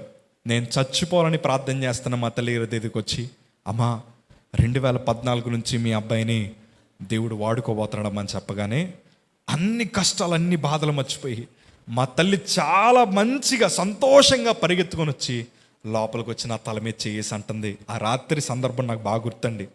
అయ్యా 2014 నుంచి నువ్వు సేవకుడిగా అవుతావంటరా అని చెప్పగానే తల్లి మీద ఎంత విపరీతమైన కోపం వచ్చిందంటే, ఆమె చెయ్యి ఇట్లా విసిరేసి, కాళ్ళ దగ్గర ఉంటే తన్నేవాడినేమో అలా విసిరేసి, దేవుడే అబద్ధము, యేసయ్య అబద్ధము, బైబిల్ అందరూ ఇట్లానే బోధిస్తారు, ప్రతి ఇంటింటికి పోయి మా యేసే గొప్పడు, మా యేసే గొప్పడు, ఇదే అబద్ధం, ఇట్లాంటి అబద్ధాలు నాకు చెప్పొద్దు, యేసయ్య దేవుడు కాదమ్మా అని మా తల్లి ముందర మాట్లాడితే మా తల్లి ఏడుస్తూ కన్నీరు కార్చుకొని రూమ్ బయటికి వెళ్ళిపోయింది. ఆ రాత్రి 1:30 ఆ ప్రాంతంలో విపరీతమైన కడుపు నొప్పి. ఉదయం లేచాను, మా తల్లిగారిని అన్నాను చాలా నీరసంగా ఉంది, హాస్పిటల్ తీసుకెళ్ళమన్నాను. హాస్పిటల్ తీసుకెళ్లారు. డాక్టర్ గారు పరీక్ష చేసి అన్నారు, చిన్న ఆపరేషన్ చేస్తే ఒక 3 రోజుల్లో బాగైపోతాడు అన్నారు. మీలో ఆపరేషన్ అంటే ఎంతమందికి ఇష్టం అండి? ఎవరికీ ఇష్టం ఉండదు. కానీ నాకు ఆపరేషన్ అనగానే చాలా చాలా వినసొంపుగా అనిపించింది. ఎందుకంటే నా మైండ్ సెట్ ఎట్లాంటిదంటే, అక్కడ కరెంటు స్తంభం ఉందయ్యా, అక్కడికి వెళ్తే షాక్ కొడుతుంది అన్నారు అనుకోండి, నేను అక్కడికే వెళ్తా. అక్కడ ప్రమాదకరమైన మలుపు ఉంది, అక్కడ చాలామంది చనిపోయారు, అది చాలా డేంజర్ అయ్యా అంటే అక్కడే చాలాసార్లు పడ్డానికి ప్రయత్నం చేస్తాను. నా మైండ్ సెట్ అట్లా మారిపోయింది. ఆపరేషన్ అనగానే మా తల్లిగారు నన్ను చేంజ్ చేసుకుంటానన్నాను. ఉదయం చెప్పారు, మధ్యాహ్నం బ్లడ్ టెస్ట్లకి వెళ్ళాను, సాయంత్రం హాస్పిటల్ అడ్మిట్ అయిపోయాను ఆపరేషన్ కోసం. ఆపరేషన్ థియేటర్లోకి తీసుకెళ్లారు. ఆపరేషన్ చేయించుకున్న వాళ్ళకి తెలుస్తుంది ఎక్కడ ఇంజెక్షన్ చేస్తారు. వెన్నుపోస దగ్గర చేస్తారు. కూర్చోబెట్టి వెన్నుపోస దగ్గర ఇంజెక్షన్ చేశారు. బాధాకరమైన విషయం ఏంటంటే, ఆ మత్తు నాకు ఎక్కట్లేదు. నాకు అలవాటైన మత్తు పదార్థాలు బాగా ఎక్కువ, ఆ మత్తు నాకు ఎక్కట్లేదు. డాక్టర్ గారు అప్పుడు అడిగారు, ఏవయ్యా నీకు డ్రగ్స్ ఏమన్నా బాగా అలవాటు ఉన్నాయంటే, అదేదో గొప్ప విషయంలాగా, అదేదో నేను సాధించిన ఘనతలాగా సిగ్గుపడుతూ చెప్పాను, ఉన్నాయండి అని. ఇవాళ మంచితనాన్ని చెప్పుకోవడానికి ప్రజలు సిగ్గుపడుతున్నారు, చెడుతనాన్ని చెప్పుకోవడానికి బాగా ఇష్టపడుతున్నారు. నా పరిస్థితి కూడా అదే. ఒక అరగంట సేపు పట్టింది, మత్తెక్కింది, ఆపరేషన్ స్టార్ట్ చేశారండి. సుమారు 1.5 గంట చేశారు. ఆపరేషన్ చేసినంతసేపు అట్లానే మాట్లాడుతున్నాను ఆయనతోటి. అయిపోయింది ఆపరేషను. కుట్లు వేశారు. కుట్లు వేశాక 2 రోజులు హాస్పిటల్లో ఉన్నాను. 3వ రోజు డిశ్చార్జ్ చేసి ఇంటికి పంపించారు. ఆ డిశ్చార్జ్ చేసిన తర్వాత ఇంకో రోజు తర్వాత 2013 డిసెంబర్ 31 డిశ్చార్జ్ చేసిన 2 రోజుల తర్వాత మా తల్లిగారు వాళ్ళ నా దగ్గరికి వచ్చి, జోషి చిన్నప్పటి నుండి నీకు ఎట్లాంటి ఇంజెక్షన్ కూడా పడలేదు, చాలా ఆరోగ్యంగా పెరిగావు, ఆపరేషన్ అయింది, యేసయ్య నిన్ను కొట్టాడురా, యేసయ్య నిన్ను కొట్టాడు, నువ్వు కానీ ఇప్పుడు మారతే యేసయ్య నిన్ను స్వస్థపరుస్తాడు, యేసయ్య నీకు ఆరోగ్యం ఇస్తాడు, నువ్వు మారాలి, నీ పాపాలన్నీ ఒప్పుకొని దేవుని మందులో సాక్ష్యం చెప్తే యేసయ్య నిన్ను మరలా నిలబెడతాడురా అని చెప్పగానే నాకు ఆ స్వస్థపడ్డం అనే పదం నచ్చి ఆ వేళ రాత్రి 31st నైటు బలిపేట మీద కూర్చొని కీబోర్డ్ వాయించేశాను, అందరు పాటలకి వాయించేశాను. అయిపోయింది. నా చేతికి మైక్ ఎప్పుడైతే ఇచ్చారో మా చర్చ్లో వాళ్ళందరూ నా వైపు అట్లానే చూస్తున్నారు. ఏంటి కొత్తగా జోషి మైక్ పట్టుకున్నాడు ఏంటి, ఏం చెప్తాడో అని ఆతృతగా ఎదురు చూస్తున్నారు. నిన్న రాత్రి నా సాక్ష్యం అంతా పంచుకున్నాను. నా చరిత్ర మా సంఘానికి, మా ఊర్లో వాళ్ళకి అందరికీ తెలుసు. వారందరూ చాలా ఆశ్చర్యపోయారు. అమ్మో, మా పాస్టర్ గారు అబ్బాయికి ఆపరేషన్ అయితే అయ్యింది, కానీ మంచిగానే సాక్ష్యం చెప్పాడయ్యా, మంచిగా మారాడు, తను మారితే చాలనుకొని ఆ రాత్రి 12 మంది బాప్తీసం తీసుకోవడానికి సిద్ధపడ్డారు. దేవునికి స్తోత్రం. హల్లెలూయా, హల్లెలూయా. వారు బాప్తీసానికి సిద్ధపడ్డారు. ఆ పని అట్లా అవుతుంది. కానీ బాధాకరమైన విషయం ఏంటంటే, నేను చెప్తున్న సాక్ష్యము అబద్ధ సాక్ష్యము. అబద్ధం అని ఎందుకు అన్నానంటే, పెదవుల్లోంచి వస్తుంది కానీ గుండెల్లోంచి రావట్లేదు. పెదవులతో సాక్ష్యం చెప్పేశాను. అప్పటి వరకు ఎన్నో సంవత్సరాల నుండి అవకాశం ఇచ్చిన నా యేసయ్య, ఎన్నోసార్లు నేను మారతానని అవకాశం ఇచ్చిన నా దేవుడు, అట్లానే బలిపెట్ట మీద సాక్ష్యం చెప్తుండగానే నా యేసయ్య నా చేతులను వదిలేశారు. అప్పటి వరకు బాగానే బ్రతికిన నా బ్రతుకు ఆ సాక్ష్యం చెప్తున్నప్పుడు నా యేసయ్య నా చేతులను వదిలేశారయ్యా. అలా వదిలేగానే, అలా నిలబడి సాక్ష్యం చెప్తున్నప్పుడే ఆపరేషన్ చేసిన కుట్లు విడిపోయి, అట్లా ఆపరేషన్ చేసిన కుట్లు విడిపోగానే అందులోంచి రక్తం అట్లా కారిపోతుంది. సాక్ష్యాన్ని ముగించుకున్నాను. బాగా నీరసం అయిపోయి ఇంట్లోకి తీసుకెళ్లారు. January 1 ప్రార్థన అయిపోయిన తర్వాత హాస్పిటల్కి తీసుకెళ్లారు. డాక్టర్ గారు నాకు ఆపరేషన్ చేసిన పుండు చూసి, అమ్మా ఇట్లాంటి చిన్న పుండుకు కూడా హాస్పిటల్లో ఏమైనా జాయిన్ అవుతారా, వీడికి 2-3 రోజులు తగ్గిపోద్దమ్మా, తిండి తిని చాలా రోజులు అయింది కదా, మరలా వీడు భోజనం చేస్తే మరలా ఆరోగ్యం వచ్చేస్తుంది, ఏమీ అక్కర్లేదు ఇంటికి తీసుకెళ్ళిపోండి అన్నారు. కానీ ఎందుకో నేను అన్నాను, తగ్గే వరకు నేను వెళ్ళను సార్, నన్ను ఇక్కడే ఉంచండి అని హాస్పిటల్లో జాయిన్ అయ్యాను. మందులు ఇవ్వడం స్టార్ట్ చేశారండి, మెడిసిన్స్ ఇవ్వడం స్టార్ట్ చేశారు. ఆ మెడిసిన్స్ ఇస్తుంటే ఆ మందులు నాకు పనిచేయట్లేదు, ఆ మెడిసిన్స్ ఇస్తుంటే ఆ మందులు నాకు పనిచేయట్లేదు. క్షీణించిపోతున్నాను, బలమంతా పోతుంది. ఆ రాత్రి ఉండే బలం ఉదయానికి ఉండట్లేదు. ఉదయం లేచేసరికి వస్త్రాలు కూడా మొయ్యలేకపోతున్నాను, బట్టలు కూడా మొయ్యలేకపోతుంటే మా ఇంట్లోంచి ఒక టీ షర్ట్, ఒక లుంగీ తీసుకొచ్చారు. ఎప్పుడు అనుకోలేదు అట్లాంటి బట్టలు వేసుకుంటానని. టీ షర్ట్, లుంగీ వేసిన తర్వాత టైఫాయిడ్, డెంగ్యూ, మలేరియా అన్ని పరీక్షలు చేశారు, అన్నీ నార్మలే.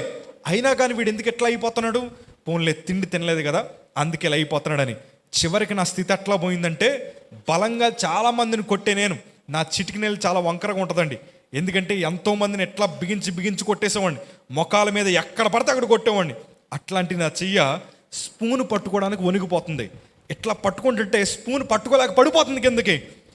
ఇలాంటి పరిస్థితి వచ్చేసింది ఏంటి, రాత్రి అవుతుంది, వణికిపోతున్నాను. ఆ వణుకుపోతుంటే మా అమ్మగారు ఎట్లా కౌగులేసుకొని పడుకున్నా ఆ వణుకు తగ్గట్లేదు. ఏమవుతుందో ప్రభా నా కొడుక్కి, అసలు ఏం జరుగుతుంది వీడి జీవితంలో? మా తల్లి ప్రార్థన చేయడం ప్రారంభించింది. ఆ వాళ్ళ రాత్రి దేవుడు ఒక దర్శనాన్ని చూపించాడు, ఒక పరీక్షను దేవుడు చూపించాడు.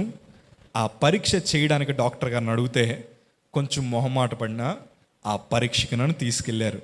అది శనివారం రాత్రి, నాకు బాగా గుర్తు. ఆ వాళ్ళ రాత్రి నన్ను ఒక హాస్పిటల్ తీసుకెళ్ళి అట్లా పడుకోబెట్టి కాళ్ళు చేతులు అన్నీ గట్టిగా పట్టుకొని కళ్ళుతో సహా మూసేశారు. డాక్టర్ గారు నా చెవి దగ్గరికి వచ్చి అన్నారు, చిన్న ఇంజెక్షన్ చేస్తున్నాను, అస్సలు కదలొద్దన్నారు.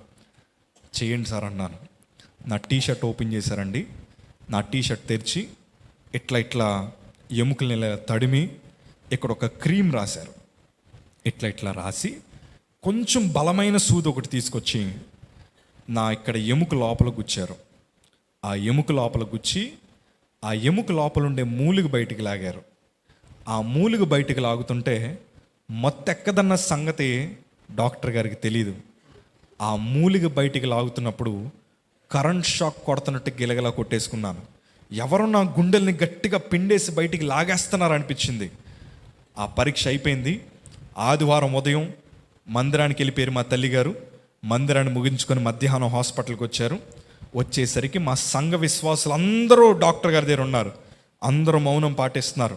మా తల్లిగారు లోపలికి వెళ్ళి బలవంతంగా, సార్ మా దేవుడు చాలా గొప్పోడయ్యా, ఆ రిపోర్ట్స్ ఎట్లా వచ్చాయో చెప్పండి, మా దేవుడు శక్తిమంతుడయ్యా, ఆ రిపోర్ట్స్ నాకు చూపించండి అని అనగానే ఆ డాక్టర్ గారు లేచి నిలబడి ఏడుస్తూ మా తల్లిగారు తల మీద చేసి ఒక మాట అన్నారు, అమ్మా ఈ ప్రపంచంలో ఏ డాక్టరు మీ అబ్బాయిని బ్రతికించలేడు.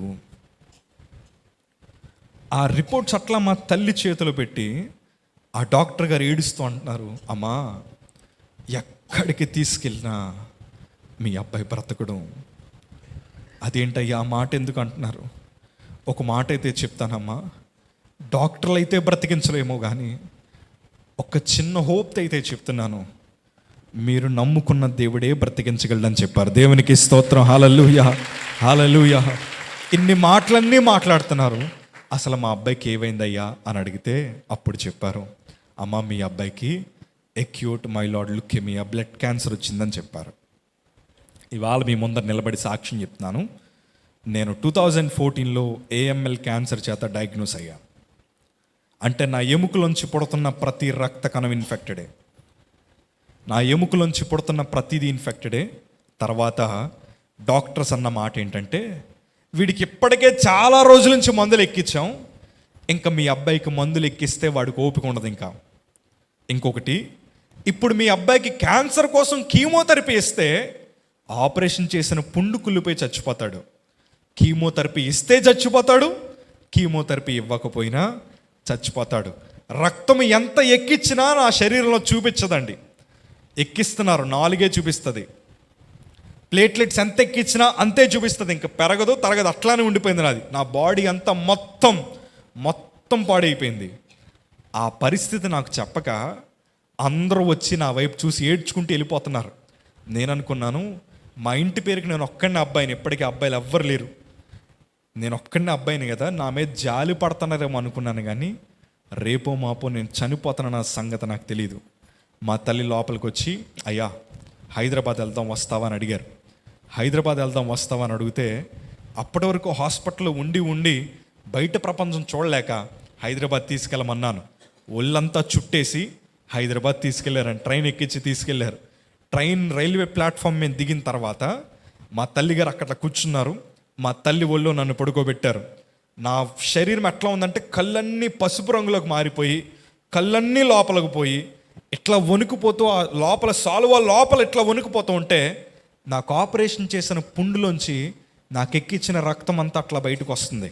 ఆ పుండులోంచి రక్తం అట్లా బయటకు వస్తుంటే, రైల్వే స్టేషన్లో ఉండే ఈగలన్నీ నా మీద వాళ్తూ ఉంటే, ఘనమైన సేవ చేసిన మా తల్లి అడుక్కునే దానిలాగా నన్ను ఒళ్ళో పడుకోబెట్టుకొని కంట్లో ఏడుపు ఆపుకొని, అది బయటికి చెప్తే నా కొడుకు ఏమైపోతాడా అని ఇట్లా ఈగలు కొడుతూ ఏసు రక్తం ఏజ్జని చెప్పి కళ్ళలో నీళ్ళు ఆపుకొని ఏడుస్తుంది. అట్లానే నేను మా తల్లి వైపే చూసి, ఇంత బతికాను, అందరు నన్ను ఒక అడుక్కునే వాళ్ళ చూస్తున్నారు, ఈ బ్రతికే కన్నా ఒకేసారి చచ్చిపోతే బాగుండని ఓపిక అంతా కూడబెట్టుకొని ఇంకొక ట్రైన్ వస్తే చివరి చూపుగా మా తల్లి ముఖమే చూసి ఆ ట్రైన్ కింద దొల్లి పడిపోదామని నిర్ణయించుకున్నాను. ఆ నిర్ణయాల మధ్యన మా తల్లిగారు చేసిన ప్రార్థన, ఆ నిర్ణయాల మధ్యన మా సంఘము చేసిన ప్రార్థన ఎట్లాంటి మలుపు తిప్పిందంటే, మేము ఎక్కిన ట్రైన్లోనే దేవుడు ఒక సేవకుడిని పంపించాడు. ఆ సేవకుడు వచ్చి నా పరిస్థితి తెలుసుకొని ఆ సేవకుడు అన్నాడు, ఎక్కడికి తీసుకెళ్ళొద్దు, ఇప్పటికిప్పుడు మీరు అందరూ CMC వెల్లూరుకి వెళ్ళండి. CMC వెల్లూరుకి వెళ్ళాక దేవుని మీద భారం వేయండి అన్నారు. ఆ సేవకుడు చిన్న సలహా చెప్పగానే, CMC వెల్లూరు ప్రయాణం ఎట్లాంటిదంటే, అప్పుడు నీ ముక్కు ఎక్కడయ్యా అంటే, ఇది మొత్తం తిప్పి చూపిస్తున్నట్లు మేము 2 ప్రయాణం మరలా చేయాలి. ట్రైన్స్ లేవు, ఫ్లైట్ నేను ఎక్కకూడదు. కారు కట్టించారు. కారు కట్టించిన 12 గంటల జర్నీ చేశానండి. 12 గంటల జర్నీలో కారు కుదుపులకి నాకు ఎక్కించిన రక్తం అంతా పుండులోంచి బయటకు వచ్చేస్తుంది. ఈ రాత్రి సందర్భాన్ని మీకు ఎందుకు చెప్పానంటే, రైల్వే ప్లాట్ఫామ్ మీద ఎటూ కాని పరిస్థితిలో ఉన్న నాకు ప్రార్థన ద్వారా దేవుడు నా గమ్యాన్ని ఎట్లయితే మార్చాడో, ఈ రాత్రి దేవుడు మీ గమ్యాల్ని మార్చబోతూ ఉన్నాడు. దేవునికి స్తోత్రం. హల్లెలూయా, హల్లెలూయా. అయ్యా, సేవకులుగా ఎందుకు ఇక్కడ నిలబడతారంటే, ప్రతి ఆదివారం సేవకులు వాక్యం ఎందుకు చెప్తారంటే, వారు ఏదో చెప్పాలని కాదు, నా దేవుడు ఏదో మీతో మాట్లాడాలని. ఆ మాటలన్నీ దేనికోసం అంటే, మరణం వైపు వెళ్తున్న మీ గమ్యాలు మార్చడానికే దేవుడు మాట్లాడుతున్నాడు. దేవునికి స్తోత్రం. హల్లెలూయా. అవాళ సేవకుడు మాట పట్టుకొని నన్ను తీసుకెళ్లారు. ఆ కారు కుదుపులకి నా రక్తం అంతా వచ్చేస్తూ ఉంటే ఎందుకు బ్రతుకుతున్నానో తెలియదు. కడుపులో ఆకలి, కరువాసిపోయాడు అంటారు చూసారా, తిండికి కరువాసిపోతే మా తల్లి ఏది వండినా ఇలా విసిరేసి నవ్వులేసి విసిరేసి నేను మా తల్లి చపాతీ తింటూ ఉంటే మా అమ్మ చేతులను ఎట్లా పట్టుకొని, అమ్మా మాట్లాడడం కూడా ఓపిక లేదు నాకు, మా తల్లి వైపే చూసి, అమ్మా ఎవ్వరికి చెప్పకే, చిన్న చపాతీ ముక్క ప్లీజ్ మమ్మీ నా నాలుక మీద పెట్టవా, చాలా ఆకలేస్తుందమ్మా అని ఏడుస్తూ మా తల్లి దగ్గర అంటూ ఉంటే, తల్లికేమో పెట్టాలి అన్న ఆతృత ఎంత ఉన్నా డాక్టర్లు పెట్టొద్దన్నారు. అట్లానే ఒళ్ళో అలా పడుకోబెట్టేసి కారు వెనక్కుపై గుక్క పెట్టి ఏడుస్తుంది మా అమ్మ. ఆ ఏడుపు నాకు వినిపిస్తుంది, ఆ ఏడుపు నాకు వినిపిస్తుంది. కానీ తిండి ఆపుకోలేక, ఆ తిండిని తట్టుకోలేక మా అమ్మగారు తింటున్నప్పుడు చపాతీ పొడం రాలింది. అప్పటికే స్నానం చేసి 10-15 రోజులు అయింది. ఆ చపాతీ పిండిని ఇట్లా నలుపుకున్నానండి. ఎంత మట్టు ఉండొచ్చింది, నా ఒంటి మీద ఉండే మట్టు కూడా ఇంత ఉండొస్తే ఎవ్వరికీ కనిపించకుండా ఆ మట్టి ఉండని నా నాలుగు కింద పెట్టి ఆకలి తీర్చుకున్నాను. ఈ మాట అంతా మీ అందరికి ఎందుకు చెప్తున్నాను చెప్పనా? యేసయ్య చేయి వదిలేస్తే మన స్థితి ఏమైపోద్దో మనకు తెలియదయ్యా. యేసయ్య మన చేతులు విడిచిపెడితే నీ బలమంతా ఆవిరైపోద్దయ్యా. నేను ఒకప్పుడు చాలా గర్వపడ్డాను, నా భవిష్యత్ అంతా బాగుంటుందని ఎన్నెన్నో ప్రణాళికలు వేసుకున్నాను. కానీ నా యేసయ్య నా చేతులు వదిలేస్తే నా అడ్రస్సే మారిపోయిందయ్యా, నా అడ్రస్సే మారిపోయింది. సిఎంసి వెల్లూరు జనవరి 13 రాత్రి 12ంటికి తీసుకెళ్లారు. ఎమర్జెన్సీ వార్డులోకి తీసుకెళ్లారు. చాలా పెద్ద హాస్పిటల్. నేను ఒక్కడనే పేషెంట్ కాదు, వేలాది మంది వస్తారు. అప్పుడు వేలాది మంది ఉన్న హాస్పిటల్లో ట్రీట్మెంట్ ఎట్లా జరుగుతుంది చెప్పనా? కంగారుగా జరుగుతుంది. అప్పుడు ఆ ట్రీట్మెంట్ ఎలా ఉందంటే, ఎమర్జెన్సీ రూమ్లోకి తీసుకుపోయి ఒంటి మీద ఉండే వస్త్రాలన్నీ లాగి పడేసి అందరు నన్ను ఒక వైపుకి తిప్పేస్తే, అయ్యా 21 సంవత్సరాలు కలిగిన నేను ఒంటరిగా మంచం మీద నగ్నంగా పడుకునే స్థితికి దిగజారిపోయాను. ఆ పక్కన మంచానికి ఉండే ఊసలు ఎట్లా పట్టుకున్నాను.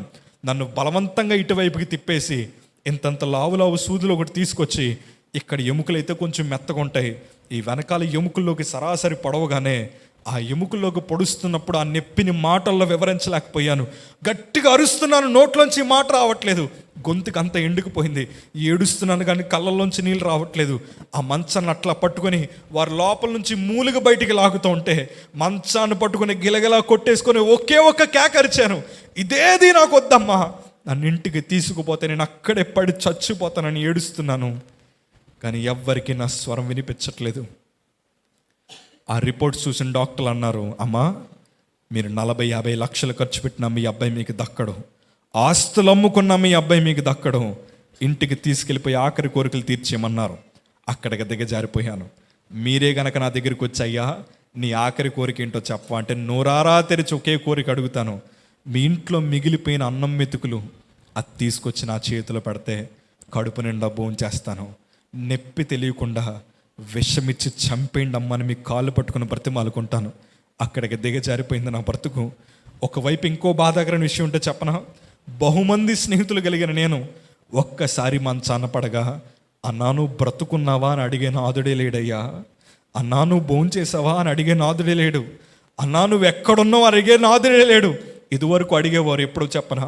నా అవసరత ఉన్నప్పుడు ఫోన్ ఖాళీ ఉండేది కాదు, నా అవసరత పోయాక నా ఫోన్ అంతా ఖాళీ అయిపోయింది. ఫోన్ చూసుకొని ఏడుస్తున్నాను, ఏంటయ్యా అందరు నన్ను వదిలేశారు, అందరి మీద కోపం వస్తుంది, అందరు నన్ను వదిలేశారు. ఆ మరణ పడక మీద ఉండి ఫోన్ చేశాను మా స్నేహితులకి, చేస్తే ఏమన్నారు చెప్పనా? అన్నా మళ్ళీ చేస్తామే, అన్నా ఏం పర్లేదు మళ్ళీ చేస్తాం అని అన్నవారు మరలా తిరిగి నాకు ఎప్పుడు ఫోన్ చేయలేదయ్యా. స్నేహితులు ఒంటరిగా వదిలేశారు. ప్రపంచమంతా నన్ను ఏమందో చెప్పనా? వీడు చేసిన పాపాలకి ఇదే కరెక్ట్. వీడికి ఎంతోమంది యవనస్తుల జీవితాన్ని పాడు చేసిన ఈ జోషి బ్రతికెట్లే అవ్వాలి. కొంతమంది వచ్చి అన్నారు, దేవుడు అని తిరుగుతారు, చూసారా వాళ్ళ బతుకు ఎట్లా అయిపోయిందో అని యేసయ్యను దూషించడం. అందరూ ఒక్కసారిగా మా కుటుంబాల మీద పడిపోయారు. ఒక్కసారిగా నేను చేసిన పాపం నాకే వ్యతిరేకంగా తిరగడం ప్రారంభించింది. ఇట్లాంటి బ్రతుకులు నలిగిపోతున్నాను. ఒకరోజు డాక్టర్లు వచ్చారు, అయ్యా నువ్వెందుకు జాయిన్ అయ్యావో తెలుసా హాస్పిటల్ అని అన్నారు. నేను అన్నాను, ఆపరేషన్ చేసిందని కుట్లేసి పంపించేస్తారంట కదయ్యా అంటే, నో ప్రశాంత్ నీకు అసలు విషయం చెప్తామని. అయ్యా ఆ వేళ ఉదయం నాకు వచ్చిన జబ్బు కోసం డాక్టర్లు చెప్పగా, ఎప్పుడైతే నాకు క్యాన్సర్ ఉందని చెప్పగా ఎప్పుడు ఆ మాట వింటాను అనుకోలేదు, నా కలలో కూడా ఊహించలేదు. వణికిపోయి ఒకటి అడిగాను, sir I'm going to live, నేను బ్రతుకుతానా అయ్యా అంటే వారు అన్నారు, it is not in our hands. మా చేతుల్లో మనుషులు చేతులు ఎత్తేశారు, అందరూ చేతులు ఎత్తేశారు, వైద్యానికి ఉండే జ్ఞానము కూడా చేతులు ఎత్తేసింది. నేను చివరాఖరికి నేను ఏం సంతకాలు పెట్టాను తెలుసా? నేను చచ్చిపోతే నాకు వైద్యం చేసిన వారికి హాస్పిటల్కి సంబంధం లేదని సంతకం పెట్టిన చేతులు ఇవి. నాలాంటి ఏఎంఎల్ పేషెంట్స్, ఇన్ఫెక్టెడ్తో క్యాన్సర్తో ఉన్నవారు ఎవరు లేరు, నా మీద ప్రయోగం చేసుకోవడానికి నా శరీరాన్ని ఇచ్చేశానయ్యా. నా బ్రతుకు అక్కడికి దిగజారిపోయింది. ఒక్కసారిగా అందరూ విడిచిపెట్టి అందరూ వెళ్ళిపోయాక ఇట్లాంటి సీలింగ్ వైపు చూసి ఏడుస్తూ చిన్న మాటలు అనుకుంటున్నాను మనసులో, ఈ మంచమే నా చివరి జ్ఞాపకాలు, నా చుట్టూ ఉన్నవారే నా చివరి జ్ఞాపకాలు. ఇంకా నా పరిస్థితి అయిపోయింది, నా బ్రతికి అయిపోయింది, నేను చనిపోతున్నాను, ఫిక్స్ అయిపోయానండి చనిపోతున్నానని. అందరితో సంతోషంగా తిరిగినవన్నీ జ్ఞాపకం వస్తున్నాయి. చివరి తరుణాలు జ్ఞాపకం చేసుకుంటున్నాను. మా అమ్మ ధైర్యం తెచ్చుకుని లోపలికి వచ్చింది. ఎరా చెప్పారా, క్యాన్సర్ అని చెప్పారా అంటే చెప్పారమ్మా, నాకు చిన్న హెల్ప్ చేస్తావా, నాకు చిన్న సాయం చేయి. నా ఫేవరెట్ ఫోటో అప్పుడు ఓపెన్ చేసి ఆ ఫోటో మా అమ్మకు చూపించి మా అమ్మ చేతులు పట్టుకొని ఒకే మాట అన్నాను, అమ్మా నేను కొద్ది రోజుల్లో చచ్చిపోతాను కదా, నేను చచ్చిపోయాక ఈ ఫోటోను ఫ్రేమ్ చేయించి ఇంట్లో పెట్టండి అమ్మా, నీకు ఇంకిద్దరే పిల్లలు, జాగ్రత్తగా ఉండండి అని చివరి మాటలన్నీ మాట్లాడేస్తున్నాను. ఎంత దుఃఖం వచ్చేసిందంటే అంతా నాకు వ్యతిరేకంగా తిరిగిపోయింది, ప్రపంచమంతా నాకు వ్యతిరేకంగా మారిపోయిందని మా అమ్మ చేయి పట్టుకుని ఏడుస్తున్నాను. అమ్మా నేను చచ్చిపోతే ఎవ్వరూ బాధపడొద్దమ్మా, ఎవ్వరు ఆడొద్దు, ఎక్కువ డబ్బులు ఏమీ ఖర్చు పెట్టద్దు, నన్ను ఇంటికి తీసుకెళ్ళిపోండి, అన్ని మాటలు మాట్లాడేస్తున్నాను. అప్పుడు మా తల్లి ఏం చేసింది చెప్తానండి. డస్క్లోంచి ఒక చిన్న బైబిల్ తీసింది, అది క్రిస్టియన్ హాస్పిటల్. ఆ చిన్న బైబిల్ తీసుకొచ్చి నా ఫోన్ అట్లా పక్కన పెట్టి, ఎరా మీ ఫ్రెండ్స్ ఎవరు ఫోన్ చేయట్లేదా, మీ ఫ్రెండ్స్ ఎవరు కాంటాక్ట్లో లేరా? లేరమ్మా, ఒంటరిగా ఉందమ్మా, నాకు చాలా ఒంటరిగా అనిపిస్తుందమ్మా. అప్పుడు మా తల్లి చెప్పిన సమాధానం, అయ్యా చాలా మందితో స్నేహం చేసావు కదరా, చాలా మంది వెనకాల తిరిగావు కదా, చాలా మందితో స్నేహం చేసావు కదా, ఒక్క మాట చెప్తాను పాటిస్తావా? అయ్యా అదే మాట ఇవాళ మీకు చెప్పి నేను ముగిస్తాను, ఆ ఒక్క మాట పాటిస్తావు అన్నారు. ఏంటో చెప్పమ్మా అని ఏడుస్తూ అడిగితే ఆ చిన్న బైబిల్ ఇట్లా నా చేతిలో పెట్టి, అరే ఒక్కసారి యేసుతో స్నేహం చేయరా అని అన్నారు. ఆ చిన్న బైబిల్ ఇట్లా నా చేతిలో పెట్టి ఒక్కసారి యేసుతో స్నేహం చేయరా అన్నారు. ఆ బైబిల్ చేతితో పెట్టేసి మా తల్లి వీళ్ళందరూ బయటికి వెళ్ళారు డాక్టర్స్తో మాట్లాడడానికి. అప్పుడు నా హృదయంలో కదిలిన ప్రశ్న ఏంటంటే, అసలు యేసుతో ఎట్లా స్నేహం చేయాలి, అసలు నేను ఎలాగ దేవునికి ప్రార్థన చేయాలి? అప్పటి వరకు అంతా డూప్లికేట్ ప్రార్థనే, అప్పటి వరకు అంతా డూప్లికేట్ భక్తే, అందరికీ కనిపించేలాగా చేశాను తప్ప దేవునికి కనిపించేలాగా చేయలేకపోయాను కదా. ఇప్పుడు ఎట్లా చేయాలి భక్తి, ఏం చేయాలి అర్థం కాక ఆ చిన్న బైబిల్ నా గుండెల మీద పెట్టుకొని ప్రార్థన ప్రారంభించాను. ఆ ప్రార్థన ఎట్లాంటి ప్రార్థన అంటే వచ్చి రాని ప్రార్థన. యేసయ్యా నువ్వు దేవుడు అని చెప్పారయ్యా, యేసయ్యా నువ్వు మా కోసం రక్తం కార్చావని చెప్పారయ్యా, అయ్యా చిన్నప్పుడు నేను పుట్టకముందే నువ్వు నన్ను ఇస్తున్నావని చెప్పావంట కదా, అయ్యా నువ్వు చాలా గొప్ప దేవుడు అంట కదయ్యా, అయ్యా నువ్వు నిజంగా దేవుడు అయితే, యేసయ్యా నువ్వు నిజంగా దేవుడు అయితే, అప్పుడు నా పెదాలన్నీ ఎండిపోయండి, నా శరీరం అంతా క్షీణించిపోయి ఆ చిన్న బైబిల్ కూడా పట్టుకోలేని శక్తి నాది. ఆ బైబిల్ పట్టుకొని ఏడుస్తూ వణుకుపోతూ అడుగుతున్నాను, అయ్యా నువ్వు నిజంగా దేవుడు అయితే ఒక్కసారి నాతో మాట్లాడవా, యేసయ్యా నువ్వు నిజంగా దేవుడు అయితే ఒక్కసారి నాతో మాట్లాడవా అని ప్రార్థన చేస్తున్నాను. అసలైన విషయం ఏంటంటే ఈసారి ప్రార్థన పెదవుల్లోంచి రావట్లేదు, ఈసారి ప్రార్థన హృదయ లోతుల్లోంచి వస్తుంది.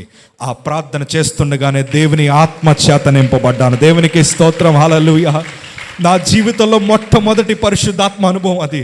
ఎప్పుడైతే దేవుని ఆత్మ చేత నింపబడ్డానో, అయ్యా నా జీవితంలో కలిగిన మొట్టమొదటి ప్రక్రియ పశ్చాత్తాపము.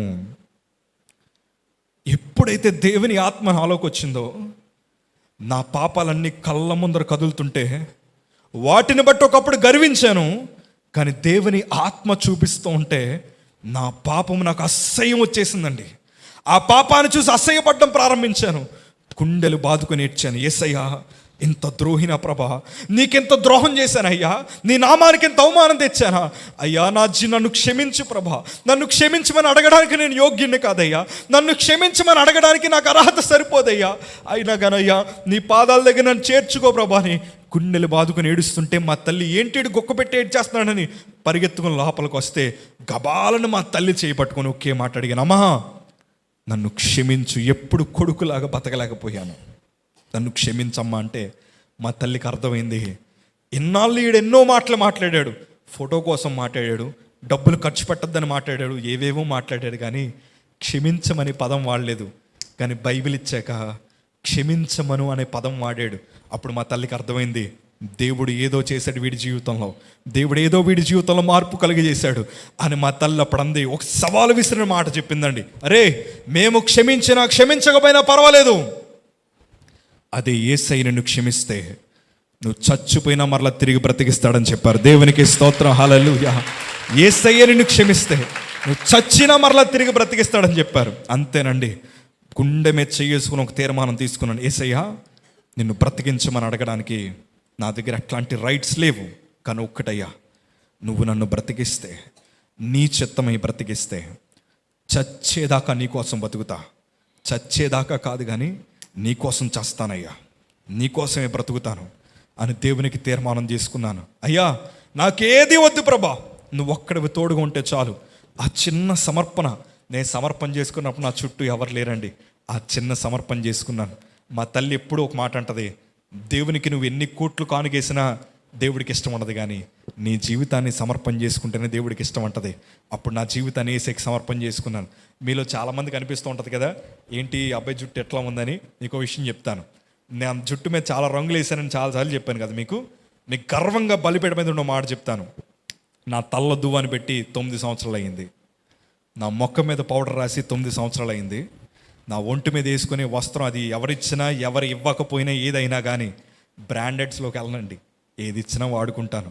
ఎందుకు ఈ మాట చెప్పనా, మనం వేసే రంగు బట్టో, మనం రాసే పౌడర్ బట్టో, మనం వేసే వస్త్రాల బట్టో కాదు విలువ, మనలో నివసించు దేవుడే మనకు విలువనిస్తాడని అర్థమైంది. దేవునికి స్తోత్రం, హల్లెలూయా, హల్లెలూయా.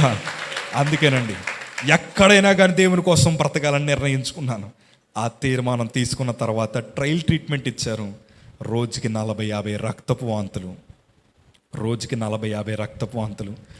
ఆ ఫోటో మీరు చూశారు కదా, అది ఎప్పుడుదంటే కొంచెం ఓపిక వచ్చాక తీసుకున్న ఫోటో. అంటే అంతకు ముందర నా బతికి ఎట్లా ఉందో మీకు అర్థం అవుతుందేమో.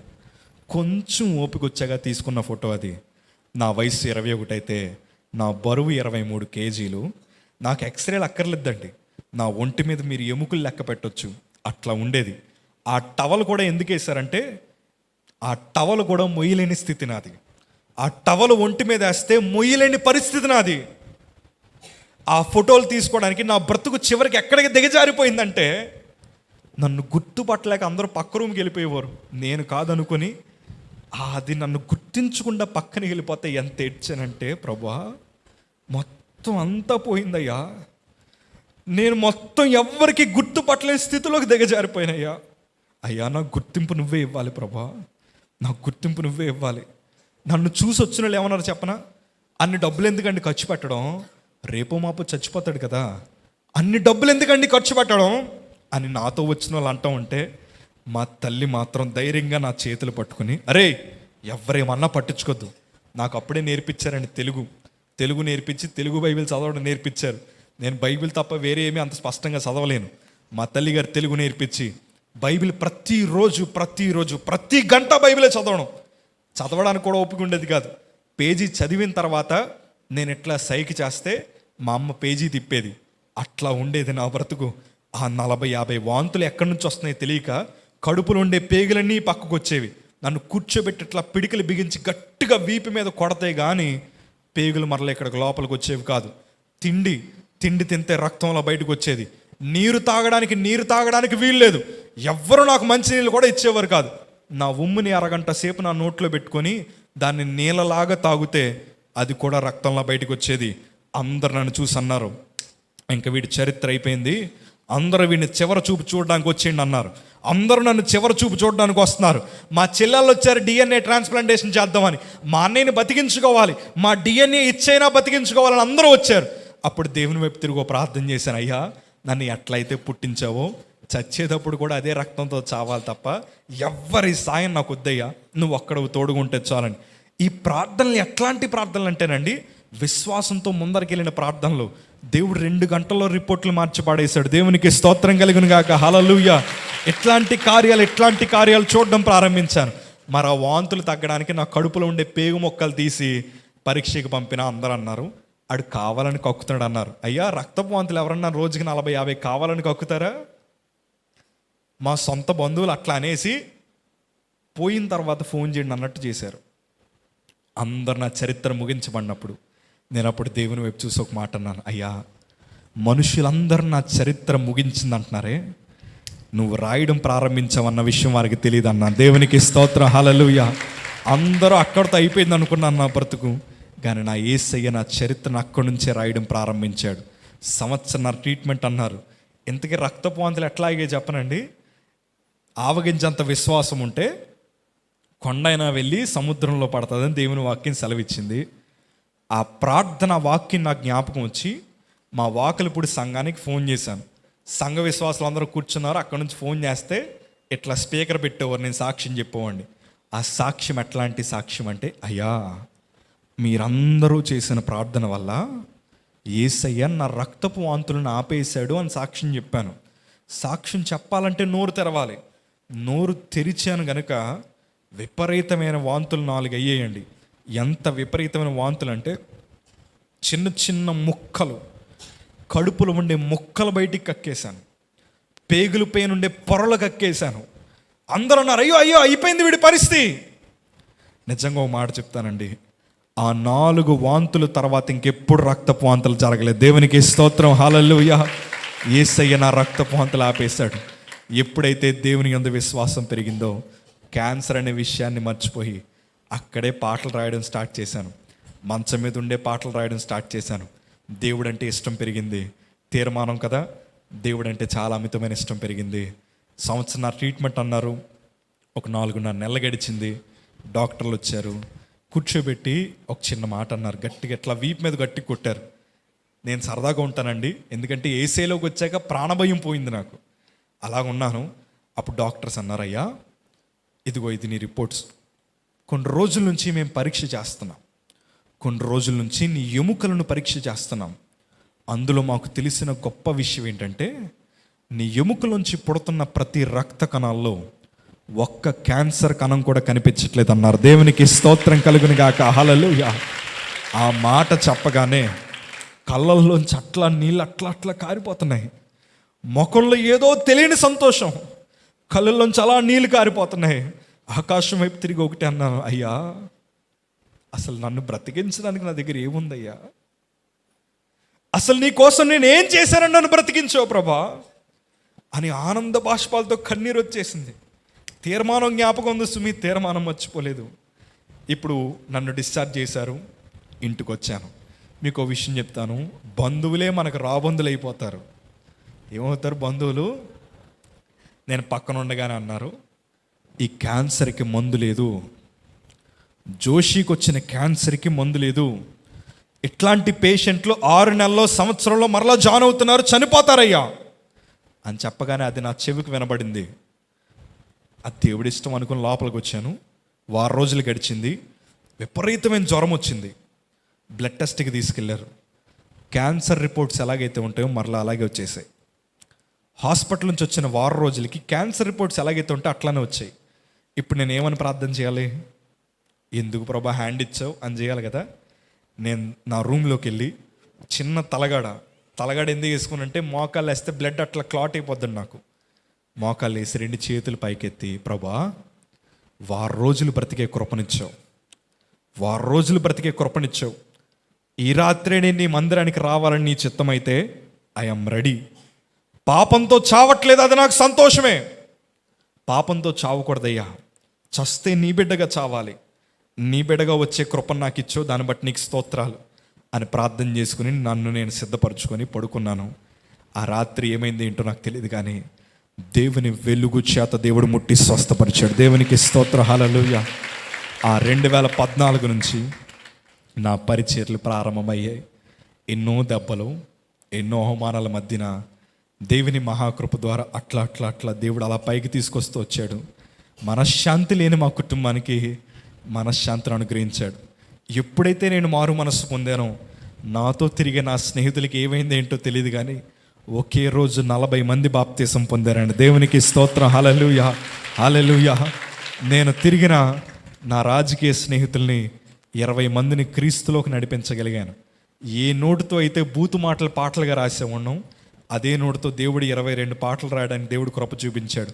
ఎవరి మధ్యనైతే అవమానపడ్డానో, ఏ పోలీసు వాళ్ళు, ఏ లాయర్స్, ఏ సేవకులైతే నన్ను అవమానపరిచారో, వారందరి మధ్యన మంచి సాక్ష్యాన్ని దేవుడు అనుగ్రహించాడు. దేవునికి స్తోత్రం, హల్లెలూయా. మా ఇంట్లో ఇప్పుడు మంచి శాంతి సమాధానం ఇచ్చాడు. ఇదంతా చెప్పాక మీరు అనుకుంటారు, క్యాన్సర్ నుంచి వచ్చాడు కాబట్టేనేమో యేసే నమ్ముకున్నాడని. నేను ఒక మాట అయితే దజ్జాగా చెప్తానండి, క్యాన్సర్ నుంచి బ్రతికించినందుకు నేను యేసే నమ్ముకోలేదయ్యా. నన్ను బ్రతికించిన ఆయన దేవుడే, నన్ను బ్రతికించకపోయినా కూడా ఆయన ఎప్పటికీ నిజమైన దేవుడే.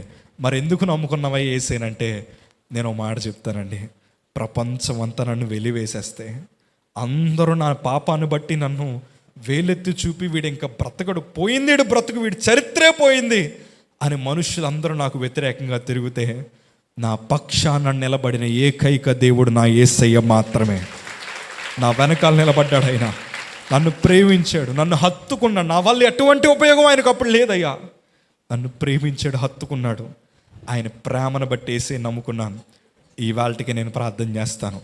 ఇవాళ అన్నీ ఇచ్చాడు దేవుడు. అయ్యా నేను ఒక మాట అంటాను, అన్నీ ఇచ్చావు కానీ ఏదున్నా లేకపోయినా పర్లేదయ్యా.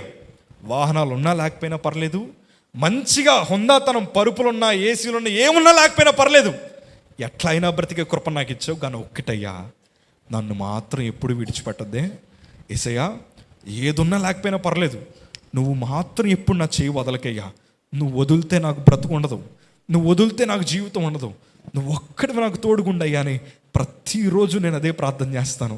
అదే ప్రార్థన ఇవాళ నన్ను బలపరుస్తూ దేవుని మందులో వాడుకుంటున్నాడు. దేవునికి స్తోత్రం చెప్దాం, హల్లెలూయా. హాస్పిటల్లో నా ప్రార్థన 5 నిమిషాలతో ప్రారంభమైంది. ఇవాళ ఎంతసేపు చేస్తాను తెలుసండి నేను ప్రార్థన? నేను ఖచ్చితంగా ఎక్కడున్నా ఎట్లా ఉన్నా 8 గంటలు ప్రార్థన చేస్తాను. 8 hours, 8 గంటలు ప్రార్థన చేస్తాను. నా యవన వయసులో అనుభవించే శక్తి ఉంది. దేవుడు అన్నీ నా కాళ్ళ దగ్గర తెచ్చి పెడతాడు. అయినా కానీ నేను ఆయన కాళ్ళ దగ్గర ఉండాలి, నేను దేవుని పాదాల దగ్గర ఉండాలి. హెచ్చించడం ఆయన వంతు, ఆయన పని చేయడం నా వంతు. దేవుని కోసం నేను పని చేయాల. నాకుండే ఒకే ఒక ఆశ. ఇదంతా మీకు ఎందుకు చెప్పానంటే, అయ్యా సేవకులు ఎంత కష్టపడి మీకోసం ఇంత ప్రయాసపడుతుంది, వారు లాభం పొందాలని కాదు సుమి. నేను ఎప్పుడు అదే భ్రమలో ఉండేవాడిని. సేవకులు అందరినీ కూర్చోబెట్టి వాళ్ళు ఏదో పొందుతారని. నా 2 చేతులు జోడించి మాట అంటున్నాను, అయ్యా వారంతా ప్రయాసపడేది మీరు సాతానికి అప్పగింపబడకూడదని, సాతాను చేతులు మీరు వాడబడకూడదని, దేవుని దృష్టిలో మీరు యథార్థవంతులుగా బ్రతకాలని. అయ్యా సేవకులు ఎంత ప్రయాసపడతారో నాకు తెలుసయ్యా, వారు ఎంత కన్నీరు కారుస్తారో మాకు తెలుసయ్యా. మీరు కేవలం వారిని ఇక్కడ వారు 2-3 గంటలు మాత్రమే చూస్తారు, కానీ ఇంటికి పోయిన తర్వాత వారు కార్చే కన్నీరు, వారు పడిన శ్రమ ఇవాళ మీరందరూ సజీవులుగా ఉండడానికి ఉపయోగపడింది. అది దేవునికి స్తోత్రం, హల్లెలూయా, హల్లెలూయా. ఇవాళ మా తల్లిదండ్రులు, వారు సేవకులు మా జీవితాన్ని కట్టారండి. ఇవాళ దేవుడు మీకు ఇచ్చిన సేవకులు ఇవాళ మీ జీవితాన్ని కట్టారు. ఎందుకు కట్టారో చెప్పనా? మీ ద్వారా అనేక మంది జీవితాలు కట్టబడాలి, మీ ద్వారా అనేక మంది మారు మనస్సు పొందాలి. యవనస్తులందరూ దేవుని చేతిలో బలమైన బాణములుగా వారు వాడబడును గాక యేసునామము. వారందరూ వాడబడాలి. నా 2 చేతులు జోడించి ఎవరికి ఒక మాట చెప్తాను, అయ్యా నాకొచ్చిన స్థితి మీ ఎవ్వరికీ రాకూడదు, నాకొచ్చిన పరిస్థితి మీ ఎవ్వరికీ రాకూడదు. యవనస్తులు ఎప్పుడు పాడైపోయారు చెప్పనా? ఇది చేతిలోకి వచ్చాక. ఏమొచ్చాక? ఈ మధ్యన కోవిడ్ వచ్చిన తర్వాత, లాక్డౌన్ నుంచి బయటకు వచ్చిన తర్వాత, అయ్యా దేవుడు మీ ఆత్మీయ స్థితిని పరిశీలన చేస్తున్నాడు. దేవుడు మన ఆత్మీయ స్థితిని పరిశీలన చేస్తున్నాడు. ఈ కడవరి దినాల్లో యవనస్తులందరూ దేవుని కొరకు మండే బాణములుగా వాడబడాలి. ఈ కడవరి దినాల్లో యవనస్తులందరూ ఉజ్జీవంతో రేపబడాలి. అట్లాంటి కృప దేవుడు మనందరికీ ఇస్తాడు. ఎందుకు పనికిరాని నన్ను దేవుడు లేవనెత్తి వాడుకున్నాడు. అయ్యా, నన్ను వాడుకున్న దేవుడు మీ అందరినీ వాడుకుంటాడు. నన్ను దీవించిన దేవుడు మీ అందరినీ ఖచ్చితంగా దీవిస్తాడు. నన్ను బలపరిచిన దేవుడు మీ అందరినీ బలపరుస్తాడు. ఇంకో మాట చివరగా చెప్తాను, నన్ను స్వస్థపరిచిన దేవుడు మీ అందరినీ స్వస్థపరచగలిగిన సమర్థుడు ఆయన. నన్ను బాగు చేసిన దేవుడు ఆయనే. ఎప్పుడు నాకు స్లోగన్ ఉంటుంది. ఆ స్లోగన్ ఏంటంటే, క్యాన్సర్కి యేసయ్యే ఆన్సర్ అంటాను నేను. క్యాన్సర్కి నా దేవుడే ఆన్సరు, అన్నాట్లకి కూడా నా దేవుడే ఆన్సరు. దేవుడి దగ్గర ఉన్నవారు ఎప్పటికీ ఓడిపోరండి. దేవుని మందులో గడిపిన వారు ఎప్పటికీ ఓడిపోరు. మా తల్లి కన్నీరు ప్రార్థన కారుస్తుంటే అందరూ అన్నారు, ఎంత ఏడుస్తుంది, ఆ కొడుకుని మార్చుకోలేకపోయింది అన్నారు. కానీ ఒక్కటి చెప్తాను, ఆ కన్నీటి ప్రార్థనలో నా శాపమంతా కొట్టుకుపోయిందండి.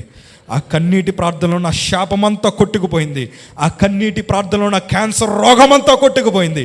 ఇవాళ సేవకులు చేస్తున్న ప్రార్థన ద్వారా, సంఘము చేస్తున్న ప్రార్థన ద్వారా ఈ చుట్టుపక్క పరిసర ప్రాంతాల్ని పట్టి పీడిస్తున్న చీకటి శక్తులు కొట్టుకుపోవునుగాక యేసు నామములో. హల్లెలూయా. మీరందరూ చేస్తున్న ప్రార్థన ద్వారా దేవుడు గొప్ప కార్యాలు చేస్తాడు. నిజంగా దేవుడు చాలా గొప్పవాడు. చిన్న ప్రార్థన చేసి నేను సేవకులకి సమయాన్ని ఇస్తాను.